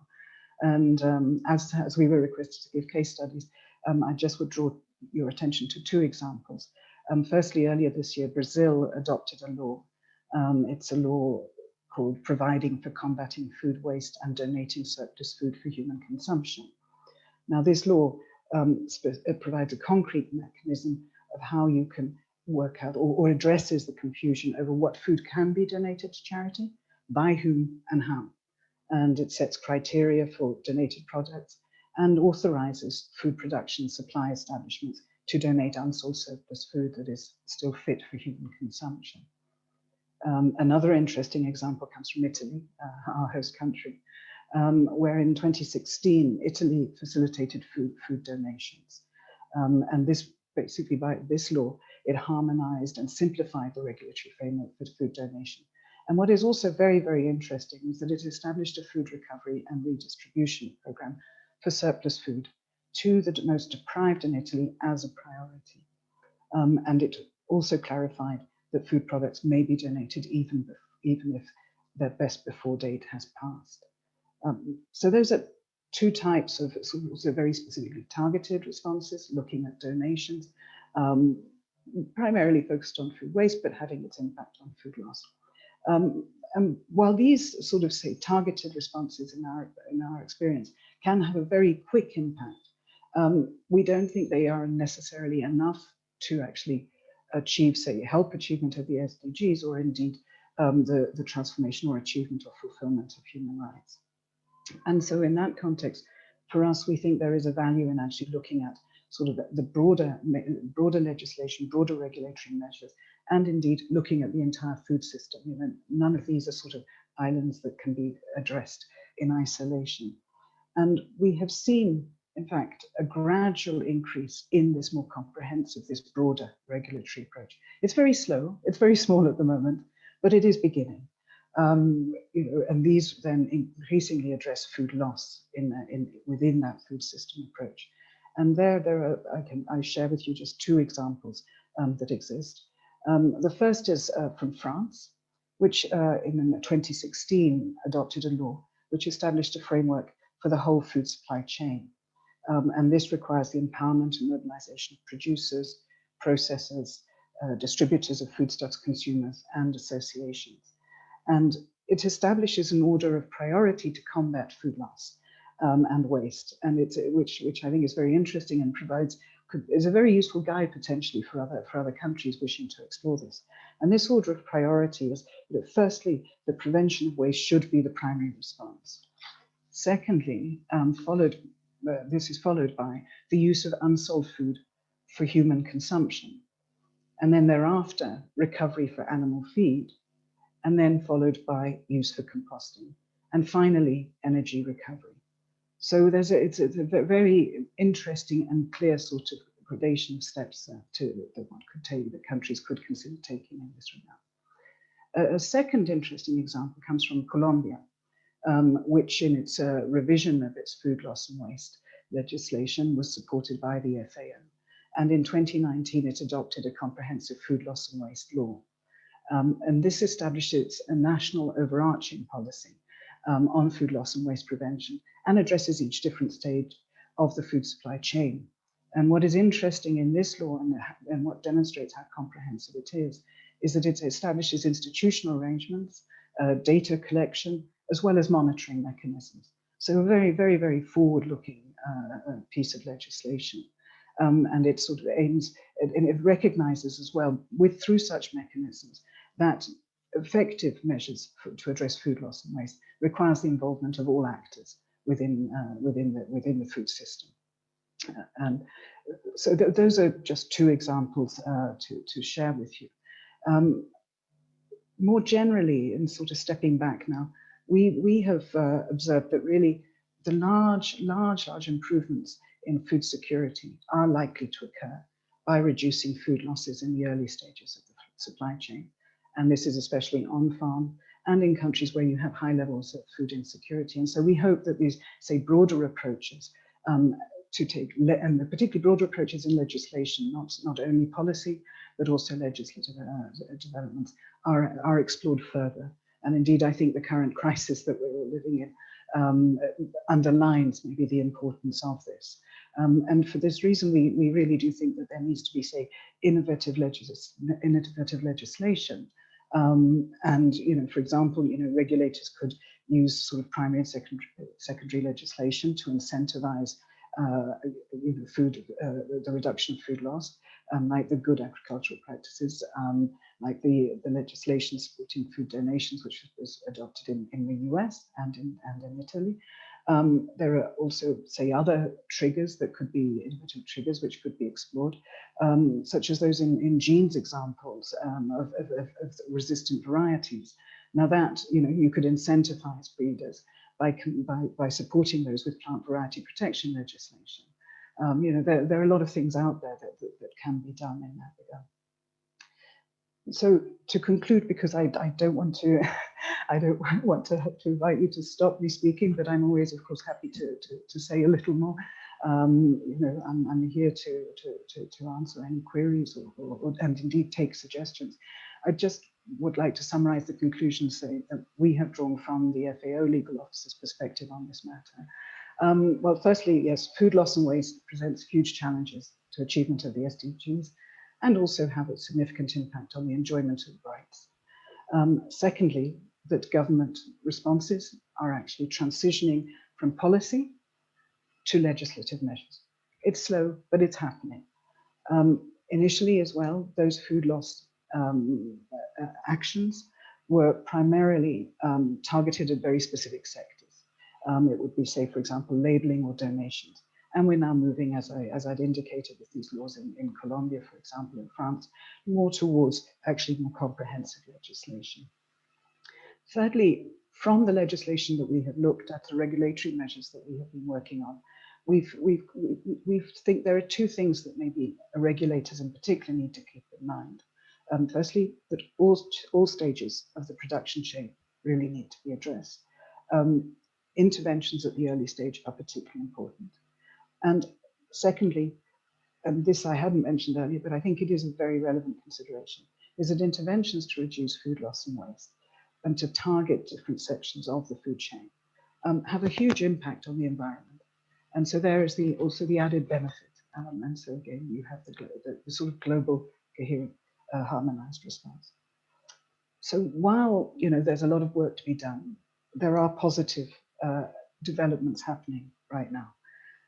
As regards the future, we will continue, as a secretariat, supporting our members at their request, supporting them on their national initiatives, and supporting the members in the governance structures of the organization to develop their guidance. At the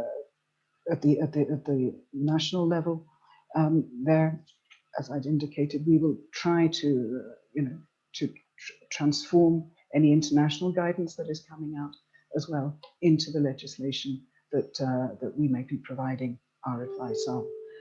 In that regard, as regards this is now I make a plea to you at the Institute and indeed others who are participating here, is we will be looking to you to help us transform the code once it is adopted into reality and to implement it.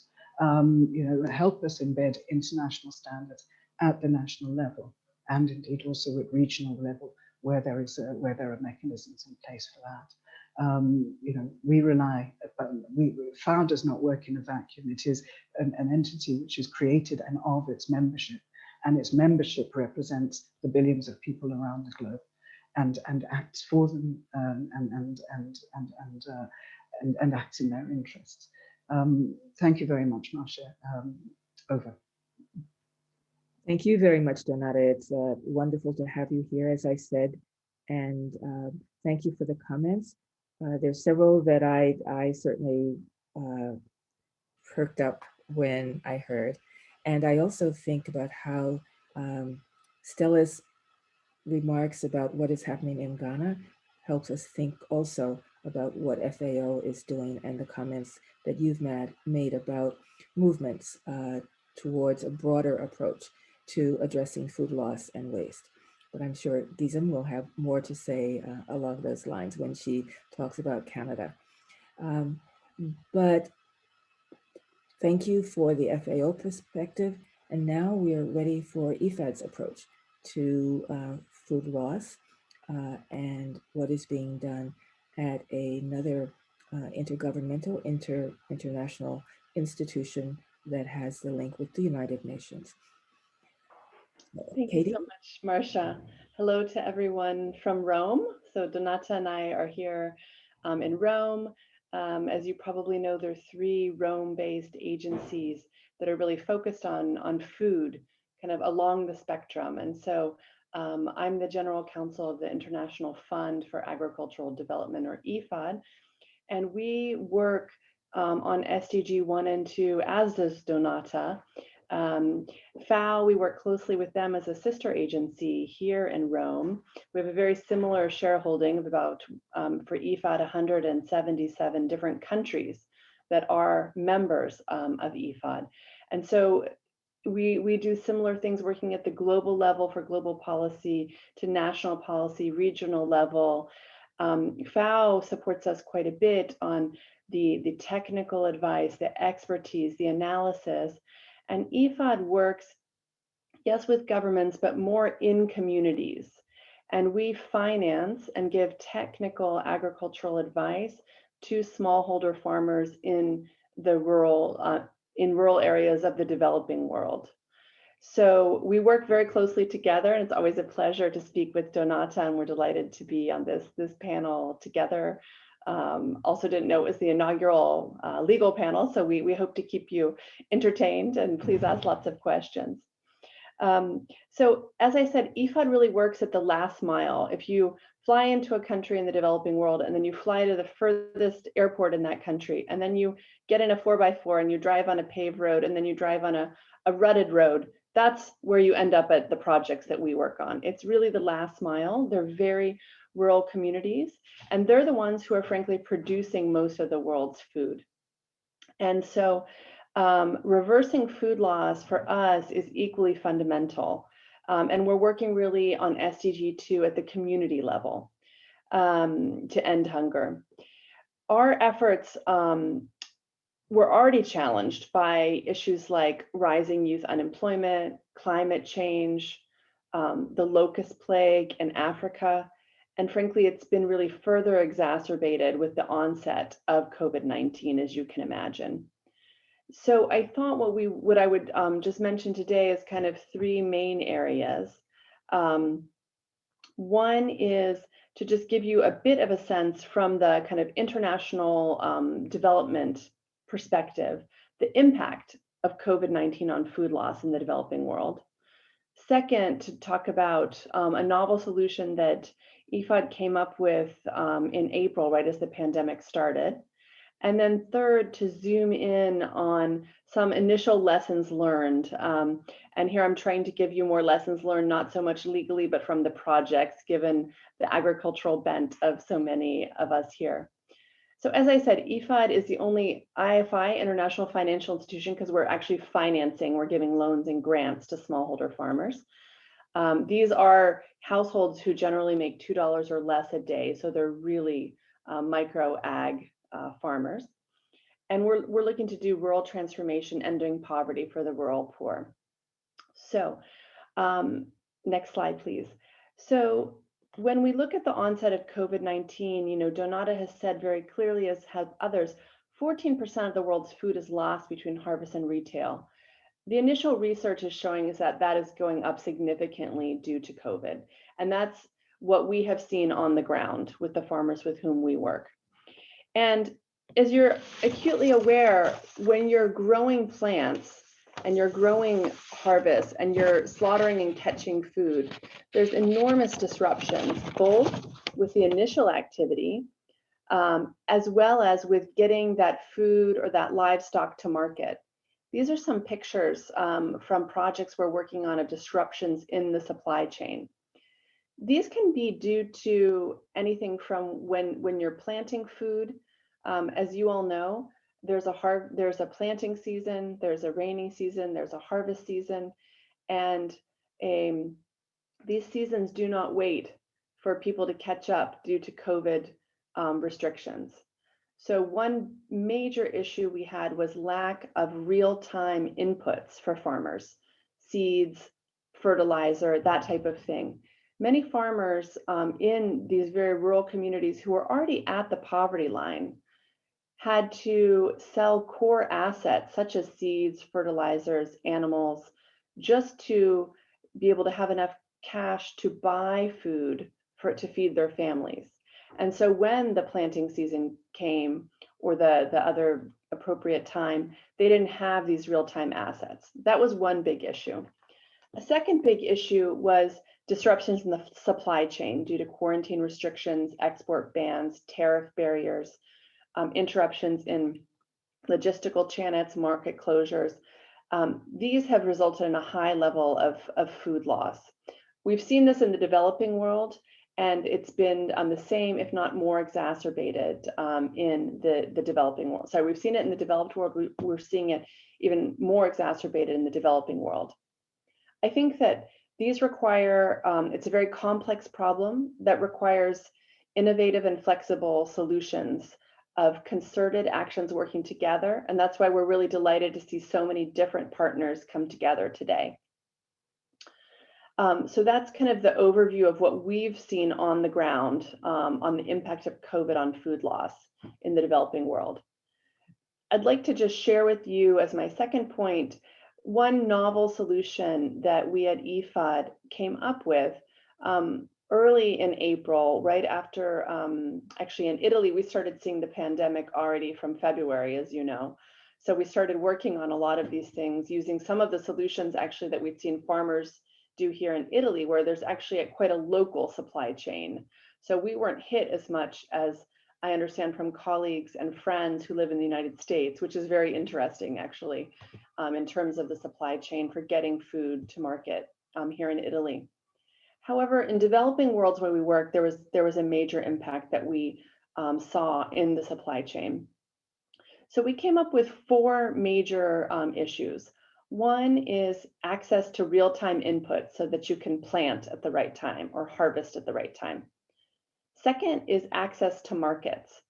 This could have been hindered due to legislation, and we also helped advise on legislation that would have agricultural exemptions, for example, to allow transport of food to rural markets. It could also be due to physically not being able to get there or having other types of disruptions. The third we saw is delivering targeted funding using fintech and other digital means, so other creative means. If you couldn't go to your bank and withdraw the money from the bank to buy the seeds, what could you do? And the fourth is using, again, digital information and services to deliver real-time agricultural information about the actual little village where things were happening. So when is it going to rain in that village? What is the information on the locusts? What are things that farmers need to know in order to know when to plant, when to harvest, et cetera? So these were the 4 kind of pillars of a program that we launched called the Rural Poor Stimulus Facility. And we launched this in April. And I'm delighted that our colleague from Canada will speak and give remarks, because Canada was the first nation that contributed to this, adding to the funding that IFAD put in it. We've had other contributors since then, including Sweden and the Netherlands, and we're working with other countries as well. I mean, the real goal of this rapid response facility is to accelerate the recovery and build rural resilience so that we can give real-time inputs along these 4 areas to mitigate the impact of COVID-19. And since we've been asked just to give a quick example of each, I'll give you just a quick example so you can see of each one of these things. So in terms of real-time inputs, one thing we did is we worked in Nigeria, where 70% of the farming population are very poor rural smallholders. So they're already having a very difficult time reacting to shocks. And as we all know, this pandemic was a massive shock across many areas. We provided more than 8,000 farmers with stimulus packages, which included seeds, fertilizers, and small bits of finance to buy other things so that they were able to plant in the 2020 growing season. The second one is access to markets. In Myanmar, we worked with smallholders and their value chain so that they could develop a mobile application on their phones and use them remotely in order to provide timely price updates, as well as to enhance price stability without price gouging, and to lower transaction costs for agricultural marketing. I also mentioned for access to market, we worked on legislation quite a bit with different countries as well to allow their farmers actually be able to get in their Jeeps or cars or trucks to bring the food to the market. On the next one, on digital finance, we worked in Nepal, for example, with a local bank to issue farmer-only bank cards, which allowed these small farmers a whole range of financial services, even when they were under a strict lockdown and couldn't do physical transactions anymore. This included debit and credit card services, direct transfers among card users, and direct credits, among others. And then the last one on digital information, we worked in Cambodia using technology to deliver real-time agricultural information that farmers could access. This included weather information, but also creating a virtual market for farmers to sell products. And that helped dramatically decrease food loss because of the many closed markets, closed physical markets in the country. So those are the 4 pillars of food loss. And I want to, of the food loss stimulus program that we launched in April, which has been very taken up and needed to the extent that we're now extending it into next year, unfortunately, because of the continued pandemic. So I wanted to just reflect finally to close on some lessons learned. These I tried to deal with more of kind of practical ag lessons learned given the audience, as I thought you might find interesting. They're around kind of a balance, they're also legal as well. It's a balance between, the first one is a balance between increased need for storage of post-harvest food with the increased COVID safety precautions. So processing and storage versus the COVID safety precautions. And you'll see a picture of a storage facility here. One example there is we worked with Madagascar on large storage facilities that already existed but weren't fully used. And so that we were able to store products in a longer time period, looking at improving kind of aeration, resilience to climate shock, hygiene conditions in the storage facility, shifts of workers, how workers would have to take COVID safety precautions, wearing masks, keeping a certain distance, hand washing, as I said, going in shifts so there were fewer people, but kind of expanding the storage length. And that did help increase the shelf life of products, thereby reducing food loss. So the first one is kind of this balance between processing, storage, and COVID safety precautions. The second is related, it's using technology to lengthen post-harvest. Post-harvest practices that can add value to the produce and thus value to the farmer, so that we didn't see crops, as we did in many cases, lying rotted or spoiled or really thrown away because of inability to access the market or inability to store and process. For example, in Mozambique, with this rural poor stimulus facility, we supported the design of a climate information system, and we provided tablets to farmer organizations so that they could access information and train farmers on how to interpret climate information, how and when best to harvest food so that agricultural loss could be mitigated, as well as post-harvest loss. And then the last is the actual getting goods to market. And we wanted to show this last picture on the bottom of the tricycle, the motorcycles that were developed with a big bed behind them so that a significant amount of produce could be transported very simply and easily by the farmers themselves, because the disruption in the supply chain was incredibly challenging. So for example, in Comoros, we worked with farmers and local produce collectors to facilitate safe and hygienic transport of these products. So to try to decrease the number of touches on the products as they went through the supply chain. With these type of tricycle trucks, many farmers were themselves able to safely pack and store the food and bring it directly to markets, thus eliminating risk of kind of increased contamination while also bringing food safely and quickly to market, and contributing, of course, to food loss reduction. So those were three examples, kind of lessons learned that we saw. You know, the first on working on storage and processing and balancing that with COVID safety precautions.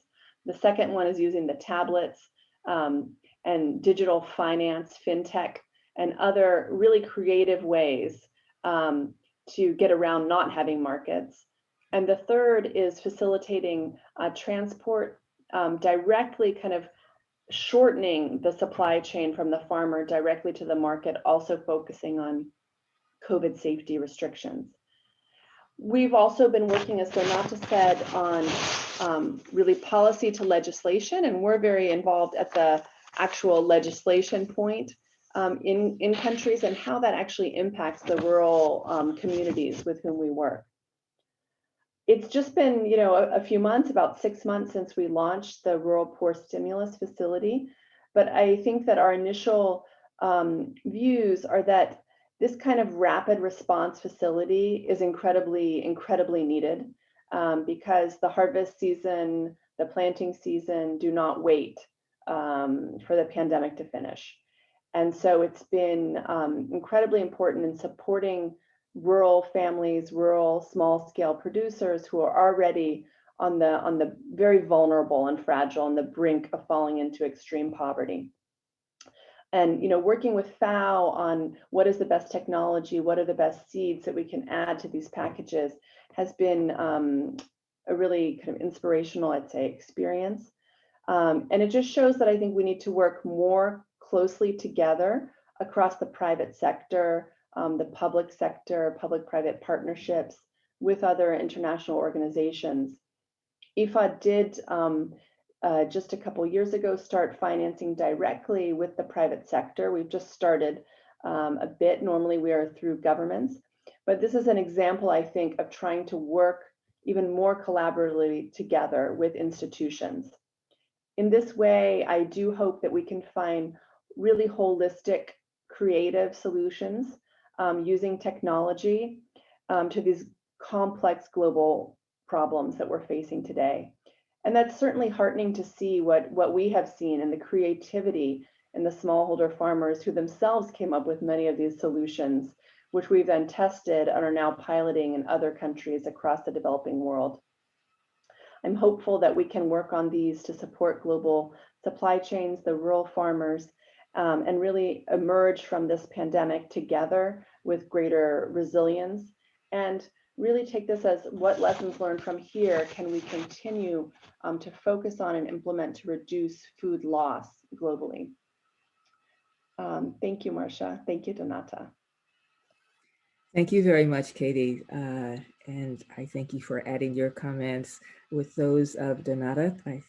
Certainly the two of you being the first two speakers in our new legal panel at the symposium. So thank you for that. I think it's worth emphasizing your work as lawyers. You know, you are creating laws and looking at authorities and research, but at the same time, both of you are very much involved at a very practical level in finding ways to help farmers, to help consumers, to help nations, and so on. And one of the goals of the World Food Law Institute is to show this role for lawyers to our law students so that they can, we hope, become more interested in legal careers that are related to food law, food policy. So thank you very much for beginning that, and we will talk about that more, I'm sure. Gisem. Thank you, Marcia, for the invitation to speak. I'm Gisem Arash, the Agriculture and Fisheries Counselor at the Embassy of Canada in Washington, D.C. Thank you very much, Donata and Catherine, for sharing the FAO and IFAD experiences and case studies and giving us lots to think about. And thank you, Catherine, for the shout out to Canada on the Rural Poor Stimulus Facility, Canada being one of the first ones to contribute to that. That's wonderful to hear. It's great to be in the first legal food waste panel. I am not a lawyer though, but I'm still very honored to share the Canadian efforts and perspectives on this issue in the 2 minutes allotted to me. So as everybody has been mentioning, COVID has threatened food security across the world, and we have to be more efficient with the food that we're producing right now. So preventable food loss and waste continues to create an unnecessary economic, environmental, and social burden for Canadians, but also around the world.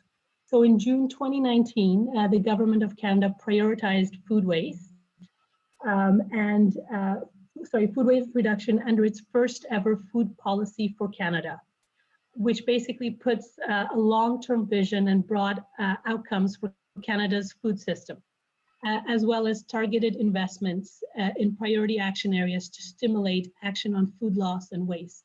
So specifically, there are two initiatives under this, the Food Waste Reduction Challenge and the Federal Leadership in Food Waste Reduction Initiative. So on the first one, the Food Waste Reduction Challenge, the initiative is to help bring in new innovators and novel solutions to reduce food waste across the full supply chain, which I think both Donata and Catherine were talking about as well. An important element of this initiative is the regulations, of course. Food sector is highly regulated, no surprise there. But as such, there are processes, we are looking at processes, putting in place processes to help the challenge participants, this initiative participants, to help them navigate the regulatory requirements to ensure successful commercialization of food waste solutions in Canada. The second initiative is the Federal Leadership in Food Waste Reduction Initiative, which includes fostering engagement and collaboration, reducing food waste in various federal government activities, and measuring and reporting on food waste. So in that regard, the food policy for Canada is taking a whole of government approach on this issue with the aim of improving and exploring areas of policy and regulatory incoherence that may lead to, that may have unintended consequences on preventing and diverting food loss and waste. So I know I have only 2 minutes, but I'll end there. Thank you again for the opportunity to speak, and this information in this panel and in this kind of webinar will be helpful for Canada as well as we embark on our own food waste and food loss initiatives. Thank you. Thank you very much, Gisem, for giving us the Canadian perspective and again, for the support that your government is providing to these efforts.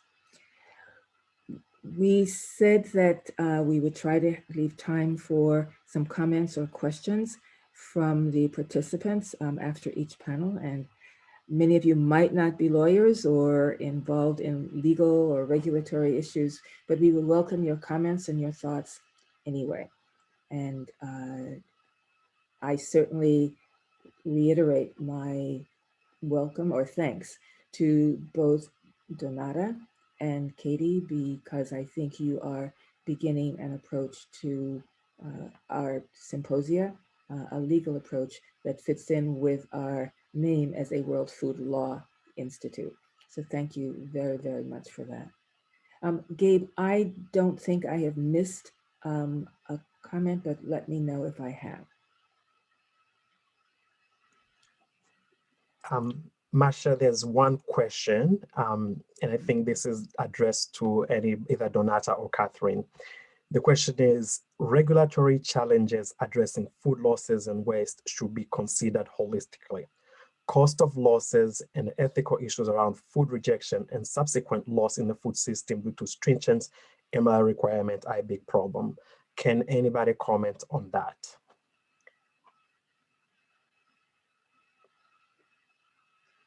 Maybe Katie, could you start if you understood the question? Sure. Yes, I think the question is saying regulatory challenges addressing food loss and waste should be considered holistically. Yes. I think that you know, there are a cost of losses. It's true. I think that, you know, what we try to do in working with the UN system is we are, for example, having a food system summit, which will be hopefully next year, which will really bring together holistically, as you say, many of the actors in this space, not just the UN agencies, which Donata and I represent, but the private sector, foundations, other actors, governments, so that together we can address this holistically. Because I do really agree that when there are regulatory challenges and different barriers, country by country, sometimes even region by region, this causes significant issues in addressing food loss as a whole. And we've seen that addressing food loss can dramatically reduce hunger across the world, so dramatically affect SDG 2. It can also have a major impact on climate and our footprint there. So I do agree that that is important. And I see about the sustainability of projects, I guess that goes through, because we are really trying to work at the highest level to have a global view on this. And as Donata explained, bring it to national levels with your help, and then bring that also to regional levels and into the community. So we're really trying to work along this holistic chain, I would say. And in terms of sustainability, absolutely. I mean, sustainability is the point. You know, the goal of IFAD is not to be financing these rural communities, you know, forever in the future. Our success is when we don't have to finance them anymore, and they can get their own financing from local banks and be really a viable, sustainable agricultural enterprise. So absolutely, it goes from the very highest global level to the national, regional community, and then hopefully we can exit, and that would be a success, I think. Over to you, Donata. Thank you, Katie. And in fact, I just carrying on from you vis-a-vis, say, food safety and the balance and the need for a holistic approach.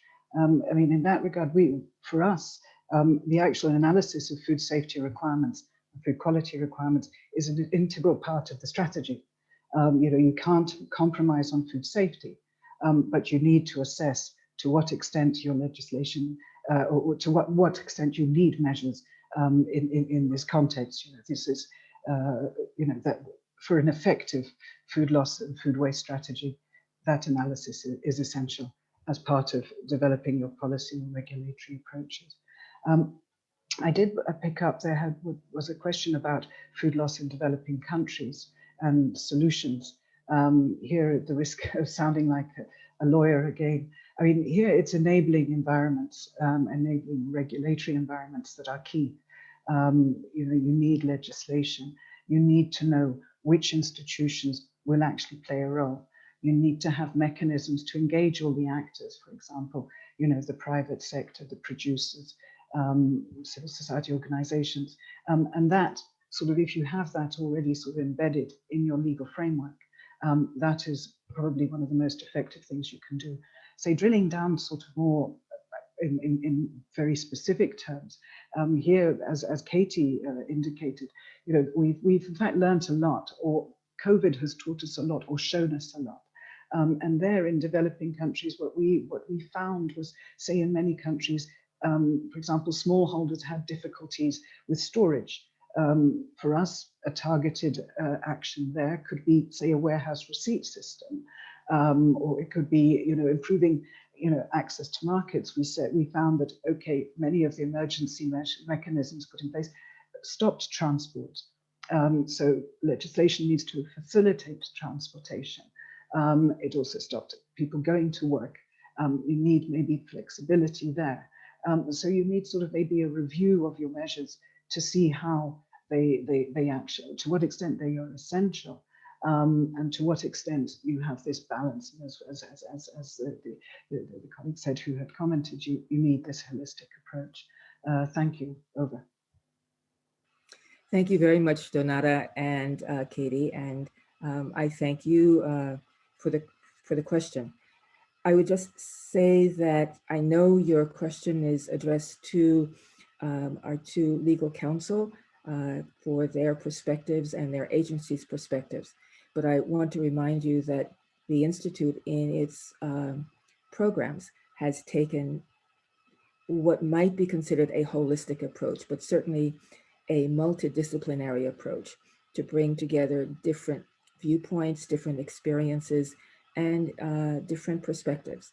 So we hope to do that constantly, as we are trying to do with this symposium today.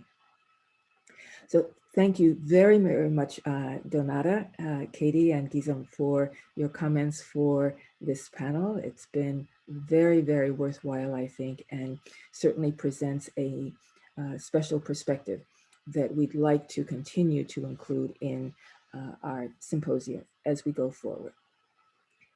And I think we are ready for our third panel, which again is adding a new perspective to the considerations of the Institute when we look at food loss and food waste, what we have done with our roundtables and in connection with IFAD and FAO in the past. So we would like to move on to our financing panel.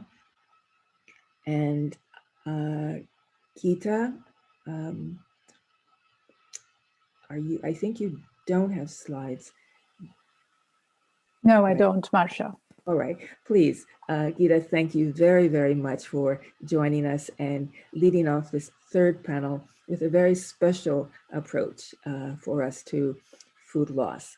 So I leave it to you. You have done research and writing and thought about this, so please, thank you very, very much. Marcia, thank you so much. It is really a great honor and a great pleasure to be here with distinguished world thought leaders and so many friends.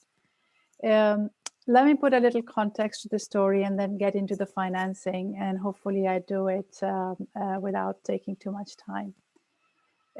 Throughout the day, we've heard elements of the story that I'm going to tell you, but really, if we pause for a second and think through what's happening around the world, it is very clear that the global food and agriculture system as we know it today imposes very high costs on society. A recent estimate suggests that the food systems impose a hidden cost in the order of $12 trillion annually. And this has an impact in reduced human health, lost economic opportunity, and of course, the environmental degradation. And this $12 trillion of hidden cost is 20% more than the market value that is generated, which is about $10 trillion. And with business as usual, the potential to rise is about $16 trillion by 2050. And COVID-19 pandemic, as we've heard during the day today, has exposed these long-standing problems in the global food system. That's why it's critical to put food systems on a more healthy, sustainable, and prosperous track. And Dan this morning mentioned about this. And this is where reducing losses and waste come in. We've heard these numbers during the day. 1/3 of food is lost or wasted. And it's everybody's problem, developed, urban, and rural settings. As Marcia, you just mentioned and Dan mentioned in the morning, It's true that the World Bank has just come out with a new research on addressing food loss and waste, a global problem with local solutions, that empirically shows the multiple dividends of addressing food loss and waste. Done well, food loss and waste interventions can increase food and nutrition security. We are very, very clear about this now. We can even talk about the percentage based on every country and the broad parameters of a country. It can reduce the environmental footprint of food systems and improve the welfare of producers and consumers. There are two significant findings that I'd like to highlight today. The first finding is that reducing food loss and waste can indeed help countries to achieve their goals of improving food security while simultaneously reducing their greenhouse gas emissions from the food system. This is a crucial result that should resonate with countries around the world, especially during these unprecedented times with food insecurity on the rise. The second finding is that interventions to reduce food loss and waste are highly context specific and must take into consideration a government's policy priorities, selected commodities, and the structure of the economy. So a one-size-fits-all doesn't work. And we're able to demonstrate this second finding by applying the global economic framework that we had developed as a part of our work program for the last year and a half or so, with many of you in the room. And Dan and Hans have been critical in this process. And we applied this framework to what we call food smart country diagnostics. And we did it for 4 countries: Rwanda, Vietnam, Nigeria, and Guatemala. In these diagnostics, we examined a variety of commodities from staples like wheat, rice, to perishables, and considered a range of policy priorities for a government, such as farmers' welfare, trade, food security, greenhouse gas emissions, and natural resource use. And I want to just share with you 2 quick results before I get into the financing, because the results are fascinating. Let's consider Nigeria and Rwanda. Each share the policy priority of reducing greenhouse gas emissions. If we just take the same commodity maize value chain in both these countries, the diagnostics show that in Nigeria, a 50% reduction of food loss and waste at the transport, handling, and storage stage will reduce greenhouse gas emissions by 27%. But in Rwanda, to achieve a similar greenhouse gas reduction of 23%, the best intervention is at the farm stage. Another example is in Nigeria and Guatemala, because both countries are prioritizing food and nutrition security. Again, in Nigeria, by reducing losses and waste by 50% at the transport, handling, and storage, increases the affordability of tomatoes by 20%.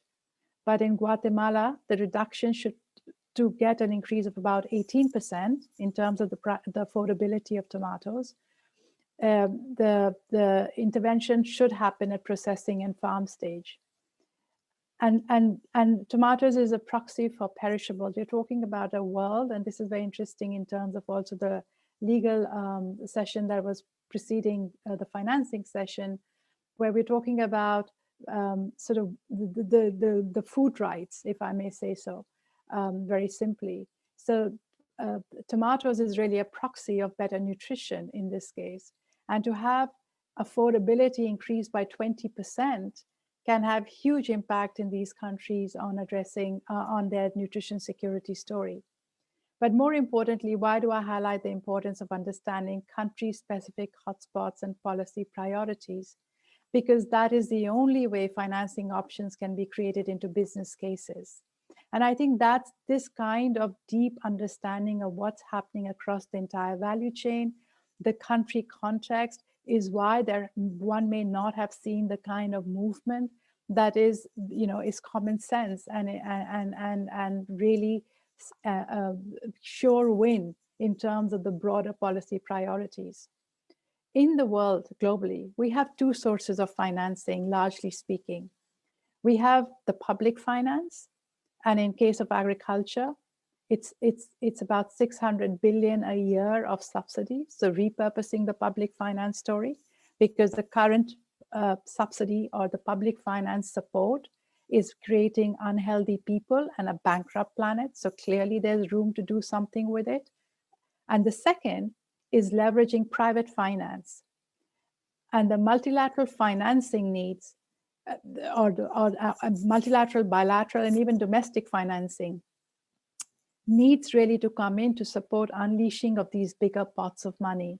And unless and until this tripartite is not functioning, it is hard to see how to scale impact and improve our food systems.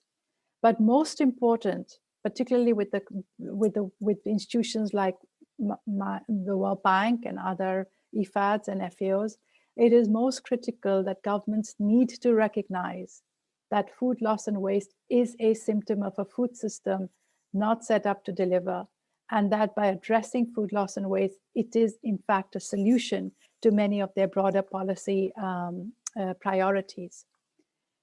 Multilateral financing can be used effectively in a way that creates the enabling environment, either for public finances to be repurposed or risk guarantees for private sector to come in. Public finances, the 600 billion in subsidies, effectively have created a food system where the food prices are low. And as a result, they also distort the relative prices of food groups. So staples suddenly are more affordable than a much more diversified diets. But if we worry about getting the first principles right, which is the food prices, it's not a win-win, because in a world where food security is rising, clearly this needs to come in with a very, very strong income support program. Again, the big role of repurposing public finance. I think the second big solution in addressing food losses and waste, which is really a symptom of a broken food system, as I mentioned, is the $2 trillion private finance in food-related activities.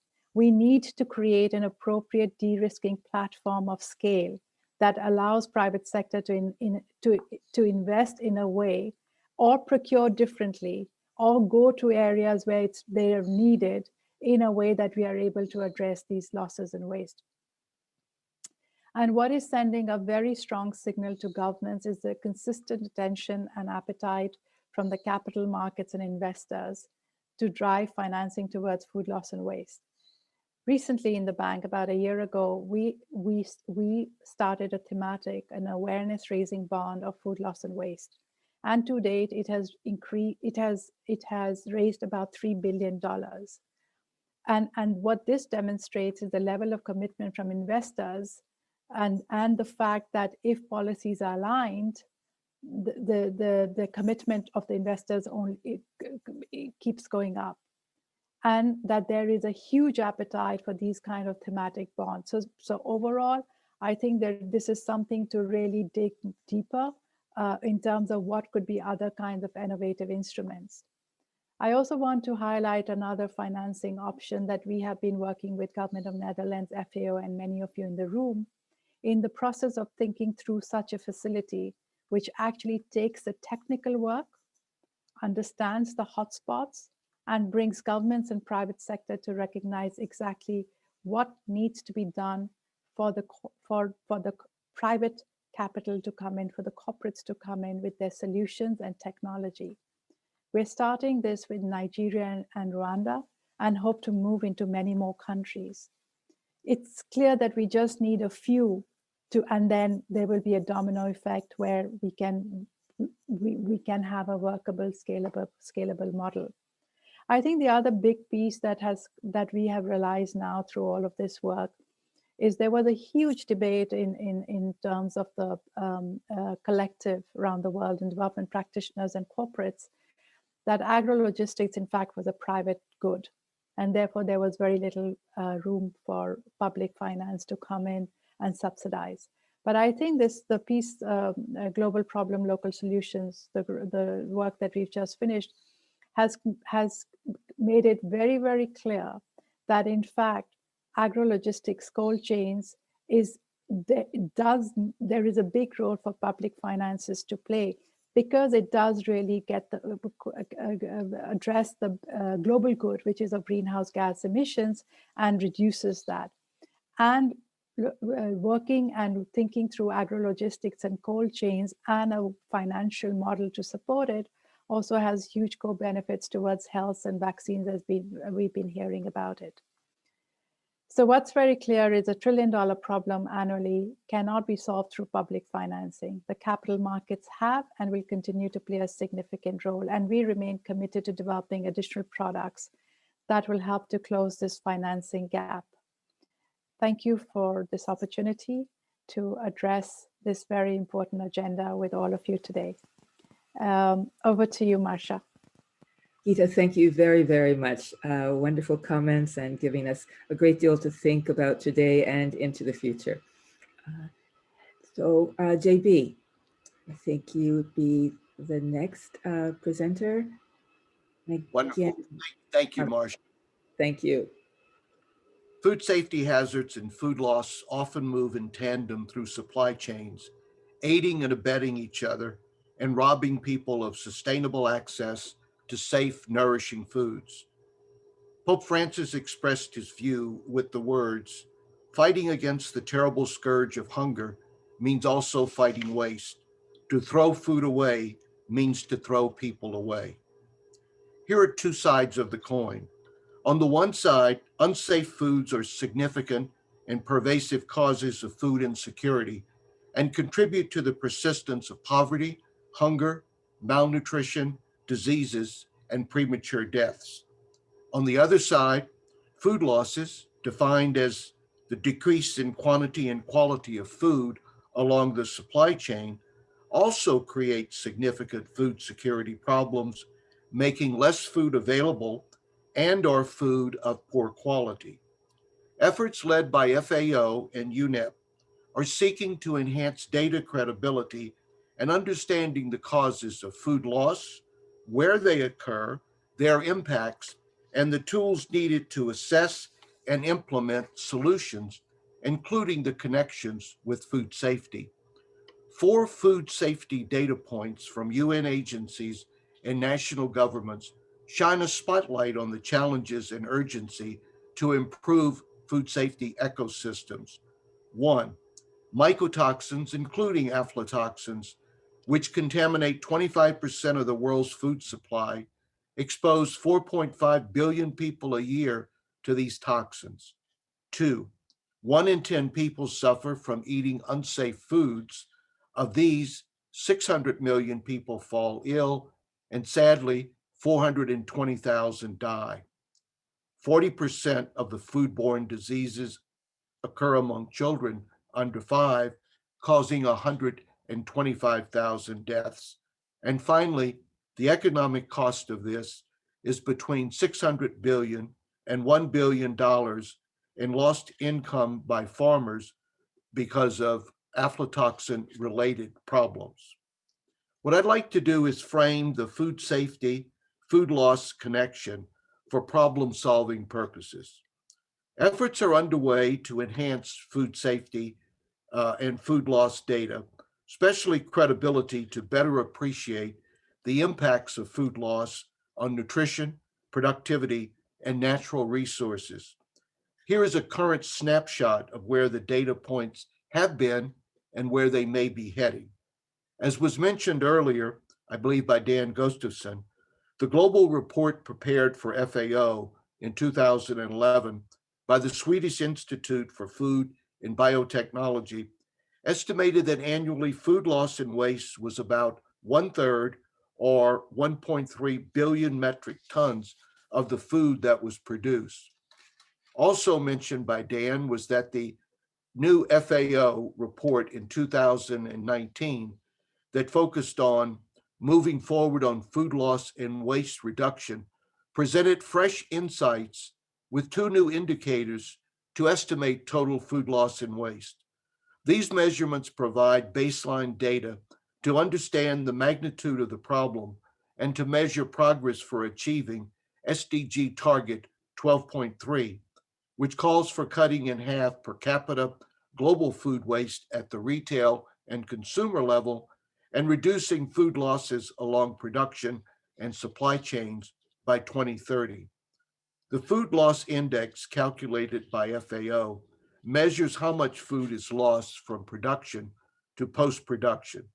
FAO's initial estimate is that 14% of the world's food is lost from post-harvest up to, but not including retail, and is valued at around $400 billion. The Food Waste Index, which is being calculated by UNEP and is projected to be finalized in 2021, will measure quantity and economic values of waste at retail and by consumers. Once the FAO and UNEP estimates are finalized, we will learn how comparable the magnitudes of today's problems are to the earlier 1/3 of the billion metric tons estimate that we have heard about for years. Deciding on concrete actions, interventions, and policies to reduce food loss will require precise knowledge of where, why, and how much is lost in the supply chain. These three macro numbers will provide decision makers more precise data of the contaminated food loss connection to guide their strategies. First, the number that 25% of the food that is produced is contaminated and either is not consumed or should not be consumed. Second, the FAO Food Loss Index number that 14% of food production does not survive the supply chain process. And three, the yet to be determined amount of food waste that occurs at retail and consumer levels. Success in reducing food loss is essential to increase the efficiency of food production and transforming all elements of food security systems. Many contend that food systems are not fit for purpose, since 2 billion people are hungry and malnourished, and 3 billion people cannot afford a healthy diet. The bottom line being that millions of people do not have access to safe, affordable, nutritious foods to select nourishing diets on a sustainable basis. As a result, transforming global food systems is at the core of many initiatives and policy considerations. Improvements in food safety ecosystems and reducing food loss and waste must be integral to any transformations. Rigorous food safety and food loss and waste management assessment capabilities that pinpoint problems at critical control points are essential to lead to appropriate responses. The good news is that solutions exist and can be deployed with multidisciplinary and multi-sector collaborations, inclusive of business, while adding additional solutions through research and innovation. Creating a safe food movement, inclusive of the food safety, food loss connections, would highlight the urgent need to fulfill these aspirations. A safe food movement could provide guidance, tools, and capabilities for national and local governments to drive new policies and programs and deploy resources to control and manage the impacts of food safety hazards from farm to fork and to help reduce food loss. We at Mars are often asked, why does business care and what can business do? Safe food is good business. Safe food is everyone's business. No single entity can tackle all global food safety and food loss challenges. Together with other stakeholders, businesses have the resources, the expertise, the tools, and the capabilities to develop and implement solutions. Business can raise the bar and enhance food safety globally and reduce food losses. David Crean, Vice President for R&D and Chief Science Officer at Mars, provides this insight, and I quote, "At Mars, we believe that food safety is pre-competitive, that no one wins from unsafe food. We must all share our knowledge and insights to help improve food safety, risk management around the world, and develop solutions that will help strengthen the global food supply chain for generations to come." And finally, I lead to a recommendation. Many actions are urgently needed to address food safety and food loss challenges. Scores of recommendations have been made But for today, I will not repeat those and only place one single new recommendation on the table: the need to create the safe food movement. The safe food movement should be designed as the foundation for building additional complementary actions to synergize further successes. The safe food movement should be an open platform for multi-sector, multidisciplinary collaborations. The safe food movement should leverage resources to eliminate unsafe, contaminated foods and mitigate food loss. An essential characteristic of the safe food movement should be to connect the food safety problem efforts with efforts to reduce food loss. Other recommended characteristics should be: map and identify critical food safety and food loss pressure points for appropriate interventions in food chains and chart roadmaps for addressing these challenges. Second, develop cadres of locally trained food safety and quality expertise and agricultural extension workers.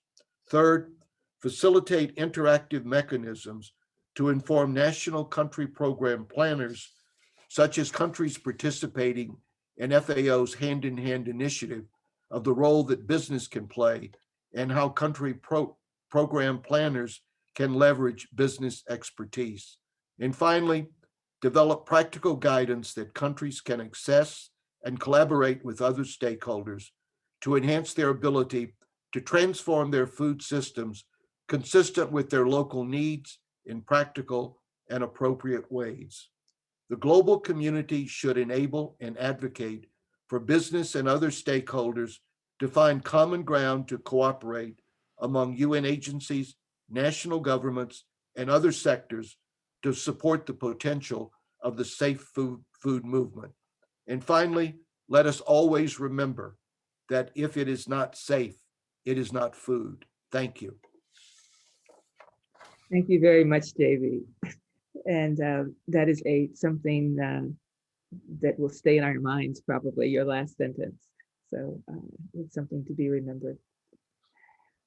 Dorothée, are you ready to conclude our panel?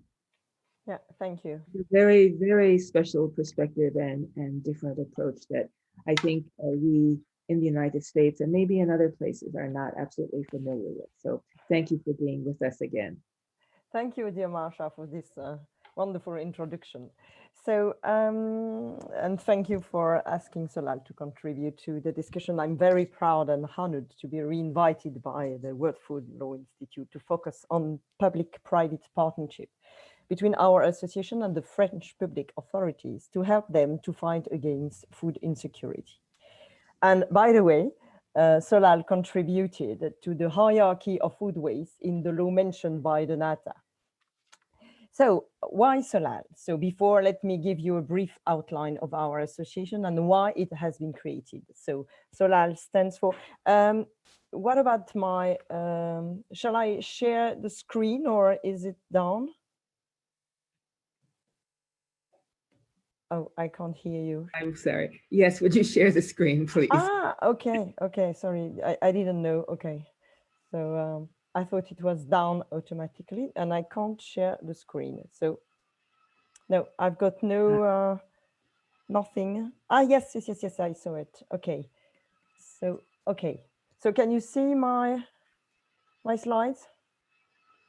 Yes, we can. Yeah. And can you click this button to start sharing it, to start seeing the presentation? So I did it. So can you see it? No?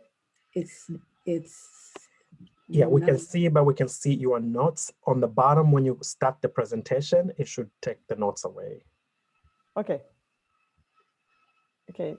So good. Thank you. So Solal stands for Solidarity of Farmers and the Food Sector. The founder was a dairy farmer and the former president of the French Farmers Trade Union and the COPA-COGECA, the European Committee of Professional Agricultural Organizations and Cooperatives.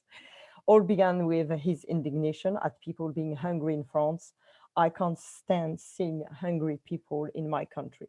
So Solal was created in 2013 by representatives from agricultural sectors, industries, and food retailers to address several issues.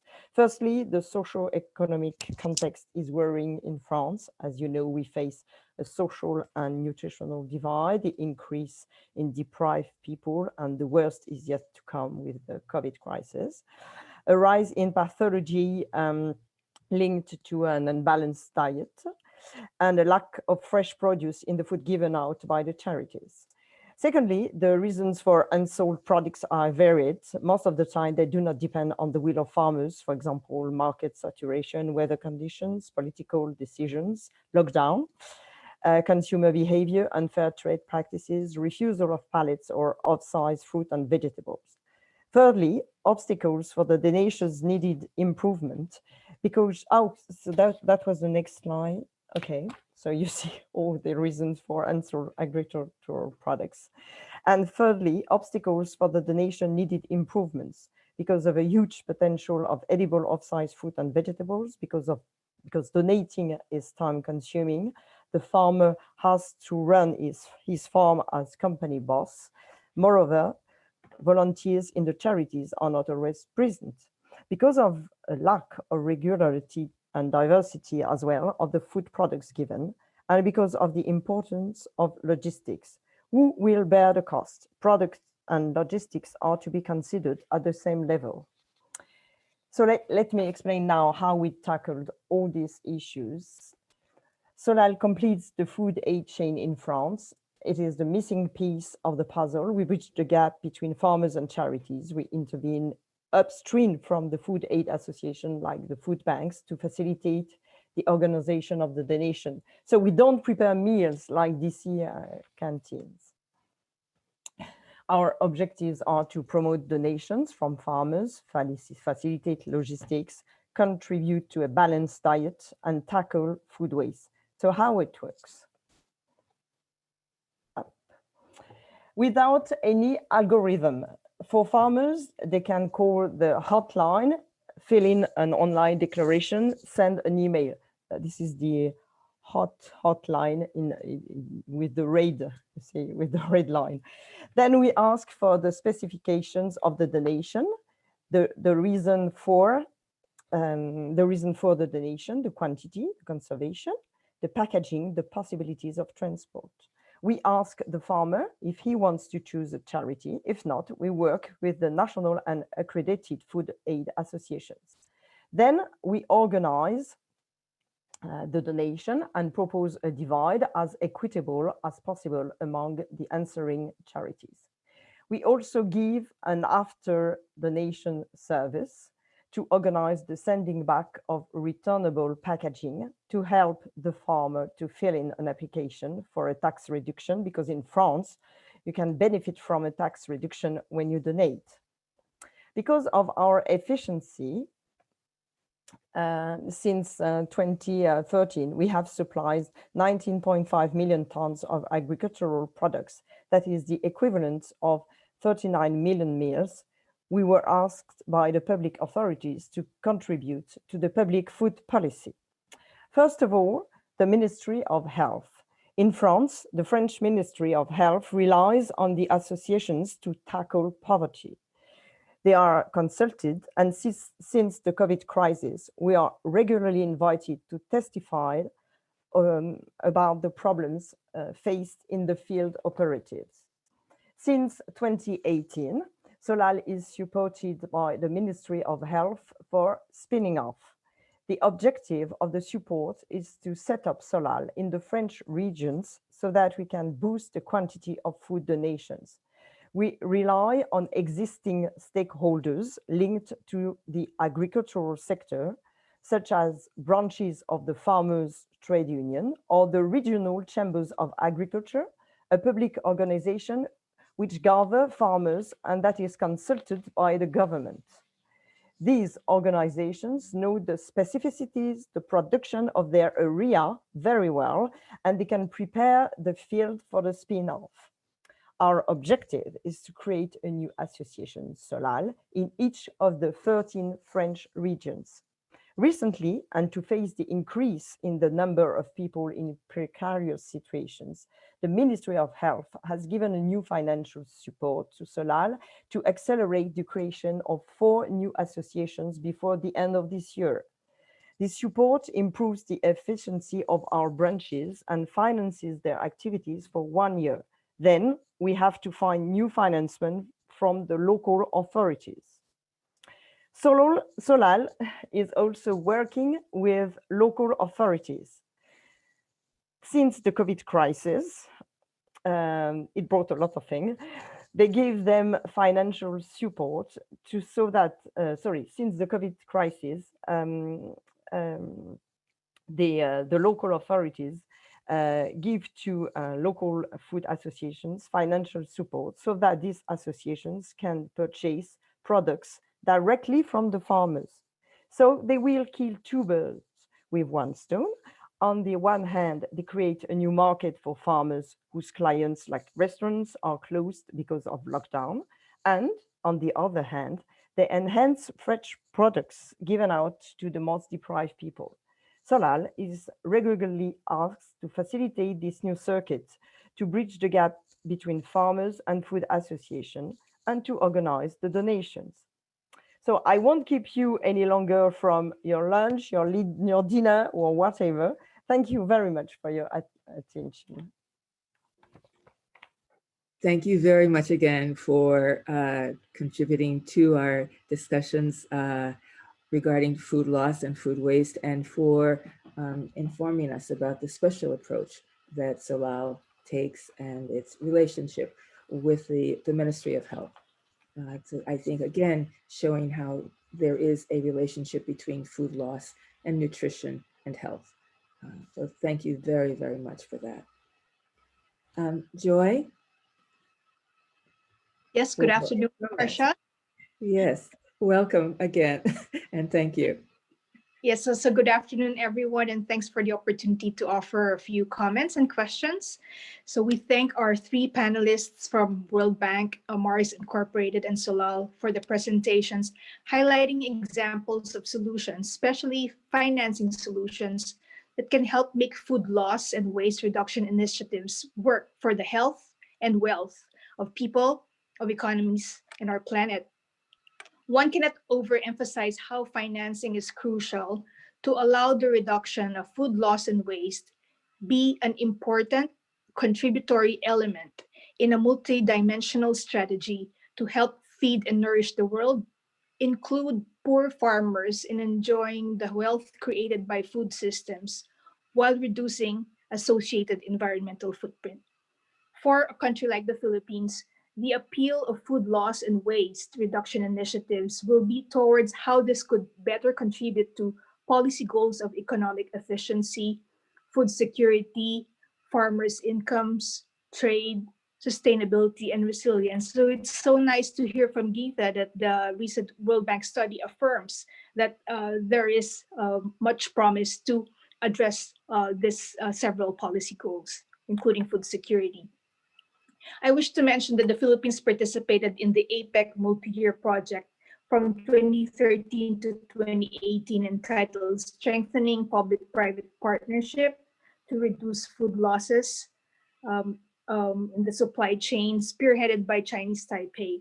And 4 key points on the way forward from this project include aligning APEC economy's loss reduction target to SDG 12.3, which is to have cutting food loss and waste by half by 2030, encouraging APEC economies to define the scope, so whether edible or non-edible, and coverage, whether production, post-harvest, distribution, retailers, consumer level of food loss and waste that is unique in their economy, and quantify these.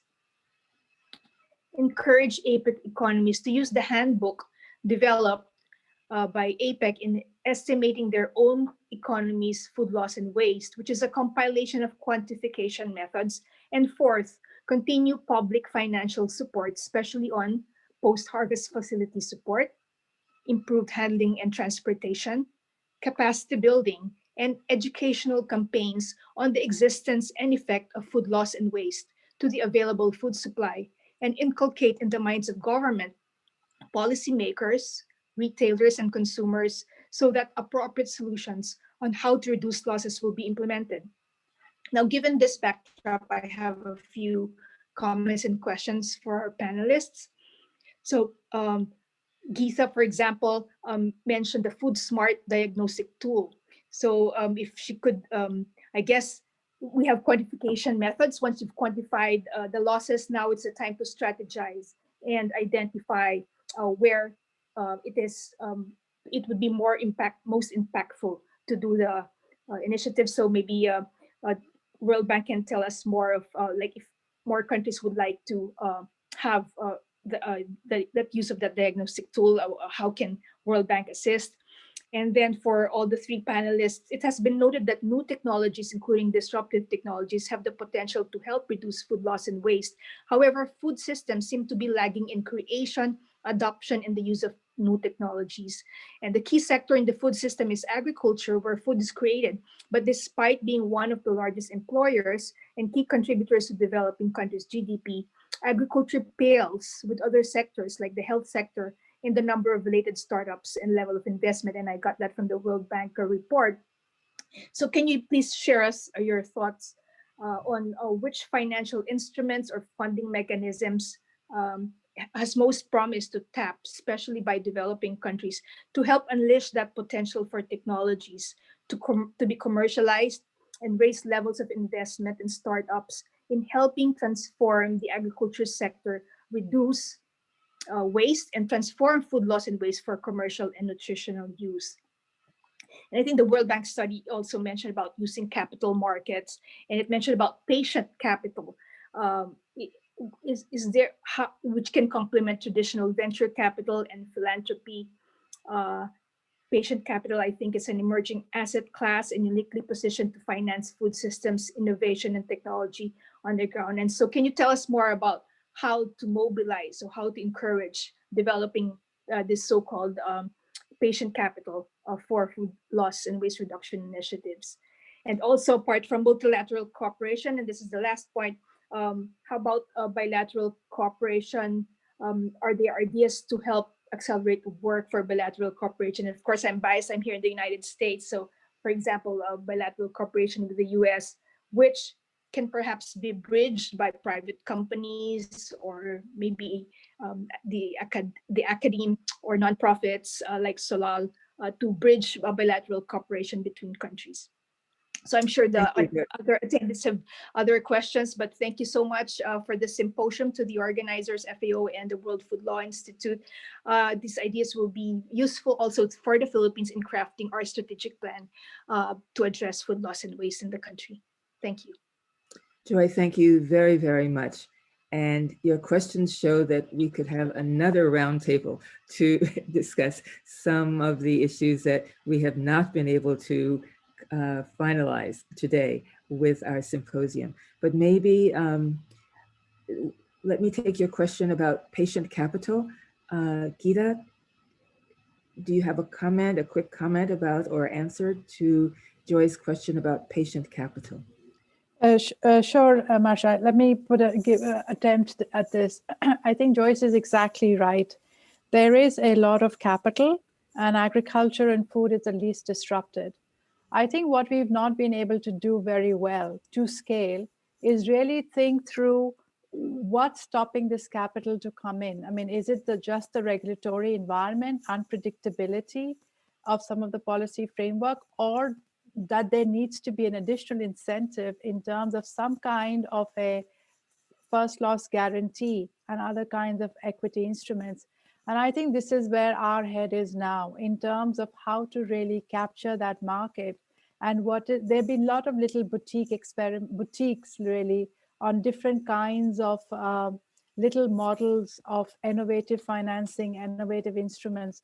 But we haven't really honestly been really blown it out of water or put it to full scale. And this is where the facility that I was mentioning between the FAO with Dan and Hans that we are thinking of is really creating some kind of a de-risking environment where we can use the public finances or grants and really, and even in combination with patient capital, because patient capital effectively means that it's a hybrid between grants and commercial, and then steer it and nudge it to the right points of intervention. And I think the technical solutions are there, but something that we had not realized is we knew very little about this topic until recently. We knew the global, but we didn't really understand sort of the local. And most important is governments need to prioritize this. They need to use this as one of the arrows in their quiver. And that has not been happening with the speed that we want. So that also makes it, in terms of Joyce's question, in terms of the diagnostics, when we really want to put countries and have a demand-driven model, it gets very hard to, it makes no sense to continue supplying new tools. So somehow that communication, that those conversations that have started just have to take on with a different intensity and ambition. Thank you very much for that answer. And this actually brings us to the time for our concluding remarks from Hans, who I hope has been able to join us from his meeting. I think that we have gone through the three main issues for our panels to give us just a broader perspective and a look at food loss and issues that are being addressed, that should be addressed. And again, looking forward, using this as we consider the future and the role of these different perspectives and disciplines going forward. So thank you very much for our third panel, for Gita, for JB, Dorothy. Thank you so very, very much for joining us and giving us the information that you have provided. And again, thank you, Joy, for your question and continuing the discussion. So I think if we can switch to our concluding remarks. Is the ambassador available? Has he been able to come? Yes, he has. Thank you very much. Thank you very much, Marcia. And I would like to thank the World Law Institute for organizing this event. And it comes at the exact right moment. And I was luckily available during the whole session. So I was amazed what came on the table. And of course, when it's at the end of the meeting where people indeed want to re-energize themselves by a lunch or by a dinner, then they have to listen to me. But I hope I can steal a little bit of your lunch or dinner time to go into some of the elements of this afternoon, because it was a very rich afternoon. And I think by now, a second wave of COVID-19 washed over the world, plunging the whole world into the biggest crisis of recent history. And it has come on top of the already existing global challenges, like more than 700 people affected by hunger, 2 million people without access to safe, affordable, and moreover nutritious food. And then also 1.6 billion people living with obesity. And then if you think about it, we are wasting every year 1/3 of our food, our produced food. How is it possible? And we are saying that not only now in 2020, but we were saying that already in 2015. And in short, the vulnerabilities of our global food system have been laid bare. And we know our agenda 2030, the SDGs, we have to implement it, but we also know that we are lagging far behind, and we only have about 9 years to go. So the challenge we are facing are enormous, and the situation is urgent. And we all know we have to act, and we have to act now. And 2 weeks ago, we were celebrating the 75 years of the Agriculture Organization of the United Nations. And it was founded 75 years ago with the clear task to eradicate hunger for every person in the world. And if there is a time now, when we speak about the United Nations, if there is a time now to unite countries, but also to unite countries and companies countries and civil society. Countries, civil society, private sector, it's now to unite, because we cannot lose this battle for hunger, obesity, and certainly not for food losses. In 2015, the Netherlands government organized the conference No More Food to Waste.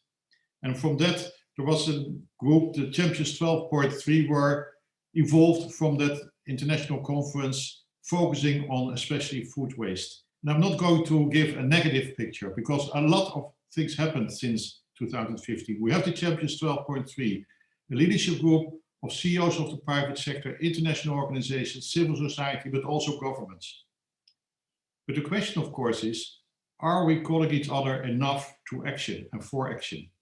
And when you look to the, I think, 3 elements of this afternoon, I think it was an excellent afternoon, and it laid also bare the challenges in the 3 aspects.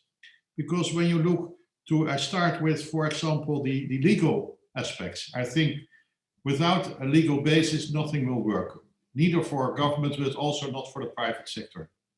But we also have seen, especially when you look to the whole food arena, the food systems, that legal obligations, but also legal provisions can hamper trade, can hamper, I would say, cooperation within the value chain or cooperation between governments and private sector. And at the same time, of course, we need the legal basis. But for example, when you look to the labeling is excellent. But if every national government makes its own regulations on labeling, it will end up in about 200 legal systems of labeling and 200 trade barriers. So we have to overcome that issue as well. When we look to the transforming our food loss ideas, what I see, of course, is still, and that I think the very positive thing is what we saw this afternoon is excellent examples of what we can do and that we have made results and seeing results on the ground. We see it within companies. And of course, it's excellent that the companies are doing that. And of course, it is not only because they want to reduce food loss, but because reducing food loss means more profit for that company. We see also excellent examples done by IFAD, the international organization. But still, I ask myself the question, because when I was preparing for this statement for the end of this afternoon, at least in Rome, is how do we make the puzzle? Because what I see is that everybody, and all of where we are working, we have a piece of the puzzle, but are we together making the puzzle? Because what I see is still that we are working within silos. We're working in the silos of the governments internationally or at the regional level. We have the private sector and we have the NGOs, civil society. We often participate in events like this. We work hard, but are we really cooperating with each other for new creative ideas for action on the ground? But at the end of the day, of course, at global level, it's crucial. But the most crucial part is the national level, because there it has to happen, especially when it comes to food losses. And I didn't hear so much this afternoon that when you look, for example, to Africa, 75% of the produced food is lost there directly during harvesting or directly after harvesting. And if you think about it, this afternoon we know what we can do. We know how to do it. We have the technologies. But why is it not happening on the ground in Africa? And I think that's, I would say the $75 million question. And I think what we have seen this afternoon is the examples which can be scaled up. But we have also asked us the question, how can we change the culture within our food system and the culture of cooperation? Because that is also related to I would say the silos in which we are working and how to break down. I'm working now with a youth group in New York, and it's called the Kitchen Connection, to connect the youth via food, via preparing food, learning about the culture, learning about where our food is coming from, but moreover, learning how to deal with food, how to work together on food. And you see amazing results. It's a new initiative which can help us to change things we need to change. I'm great to see that, and it was, I think, Marcia, you said it at the beginning, we have to move forward. When we have seen the excellent examples, we have to move forward, how to bring it to scale. And I think for that, we have now a global framework. A global framework where it's clearly showed, and Dan said it at the beginning, where the World Bank has shown us that it's not only about food losses or the economics, it's also about climate change, it's also about health, it's about our system itself, it's about economic growth, it's about involvement, jobs, etc. But that global framework shows us also that nothing will happen if we are not more creative.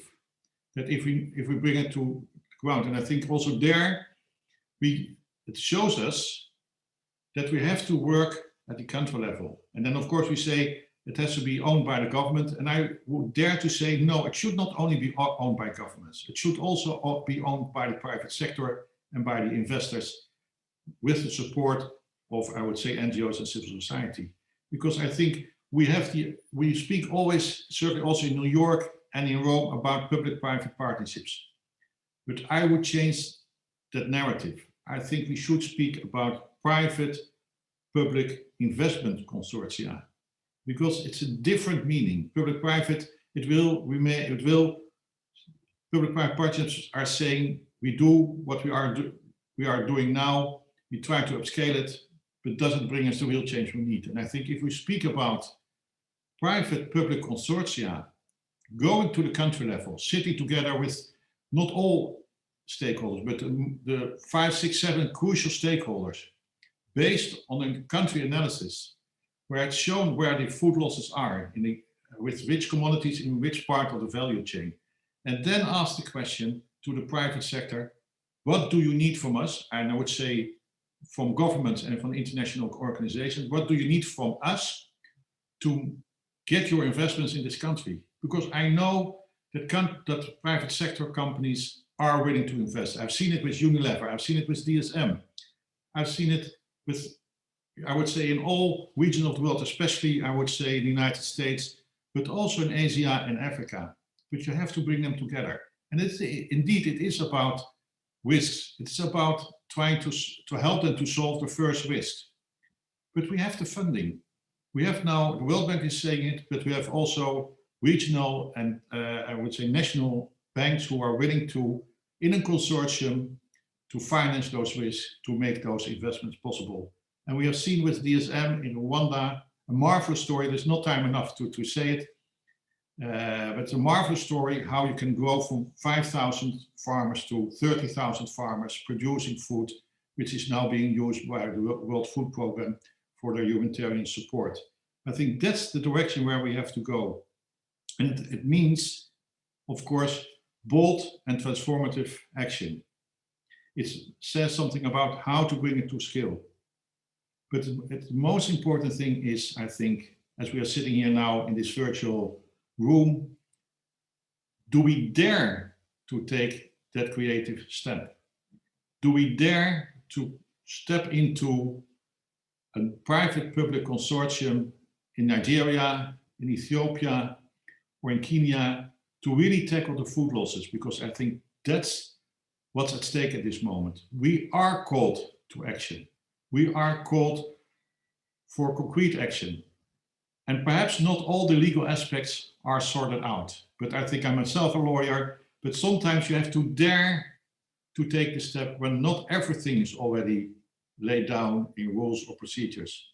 But if we dare, if we work on the basis of the global framework, if we go to the country level, and if we really sit together to be creative, I think we can bring it to scale within 2 or 3 years. And perhaps you say to me, you are a dreamer, but I remain optimistic because we are working now on 2 or 3 concrete cases with skill. And then perhaps in the next meeting of the Law Institute, we can show the results. But it needs daring people who, in their positions where they are now, dare to take the step to join us in that action. And I think we had the title in 2050, no more food to waste. I would add a part of a sentence, no more time to waste. Thank you.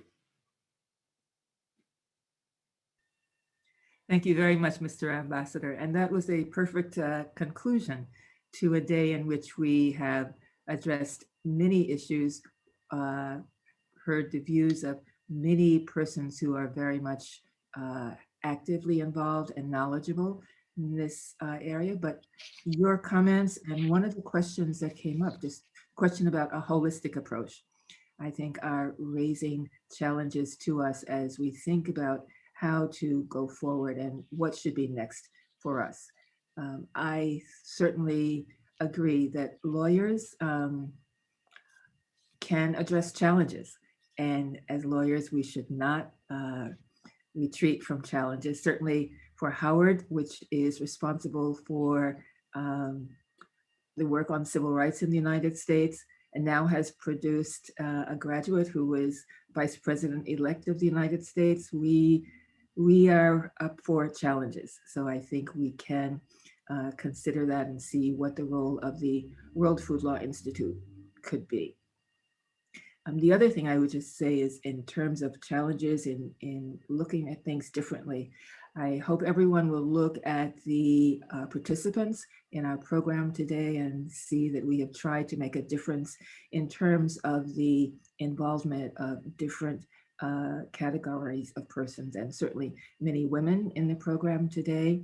The idea is that much of the farming around the world is done by women, so we have brought together women for our panelists and for our presentations today, as well as many others like you, Mr. Ambassador. So again, thank you everyone for participating, for your ideas, for your thoughts, and certainly I hope that we will have a large group of people willing to continue to work with us as we go forward. I would say, Dan mentioned in the beginning a comment that yes, we have the positive of being able to bring together several hundred people for this symposium, as opposed to our normal groupings of anywhere for a roundtable 15 to maybe 150 for a symposium. But I think the idea of trying to find ways to work together, to move forward together, I still favor the small group discussions, and certainly we think we can hope at some point we can get back to that. But thank you, everyone. Thank you for the patience, for the contributions that you have made. And I think Demlindra and I will try to provide some short remarks. Thank you. Demlindra? Thank you, Marsha. Nothing much to say, just to repeat what Ambassador said, no time to waste and no food to waste. So I think we all need to gear up and get going. It's important to understand that at a global level, we have to see the context in which we are working, the development paradigm in which we are working, and understand the where, when, and how in the value chain all this is happening and what we have to do.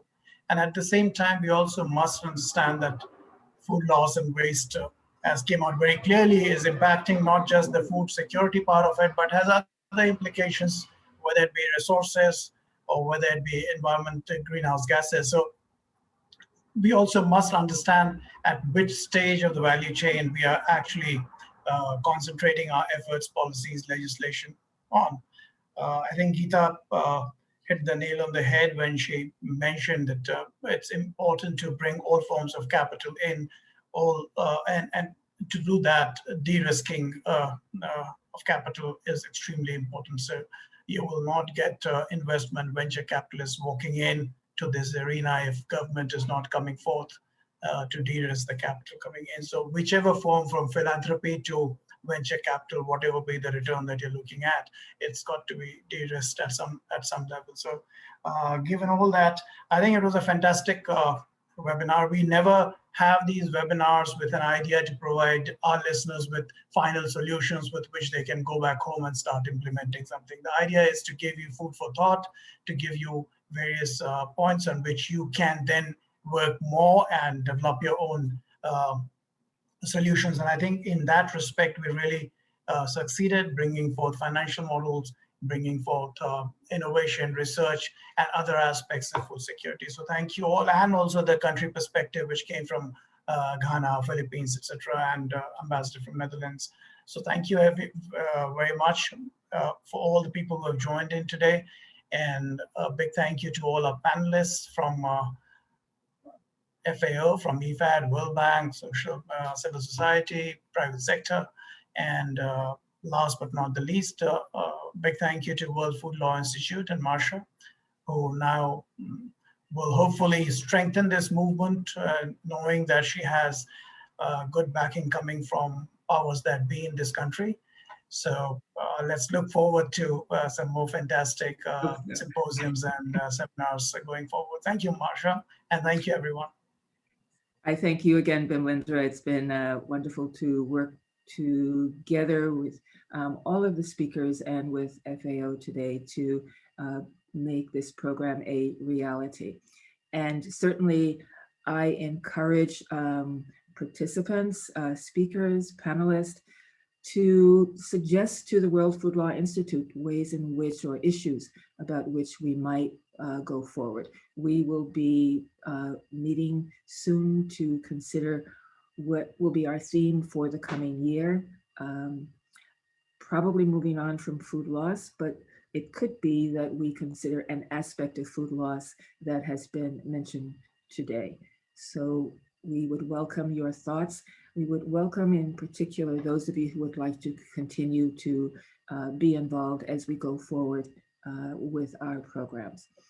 Thank you very, very much. I know it is lunchtime, dinner time, sometime for a meal, I think. So wherever you are, for everyone who has been here today, thank you very, very much. You've helped to make this a very, very memorable program.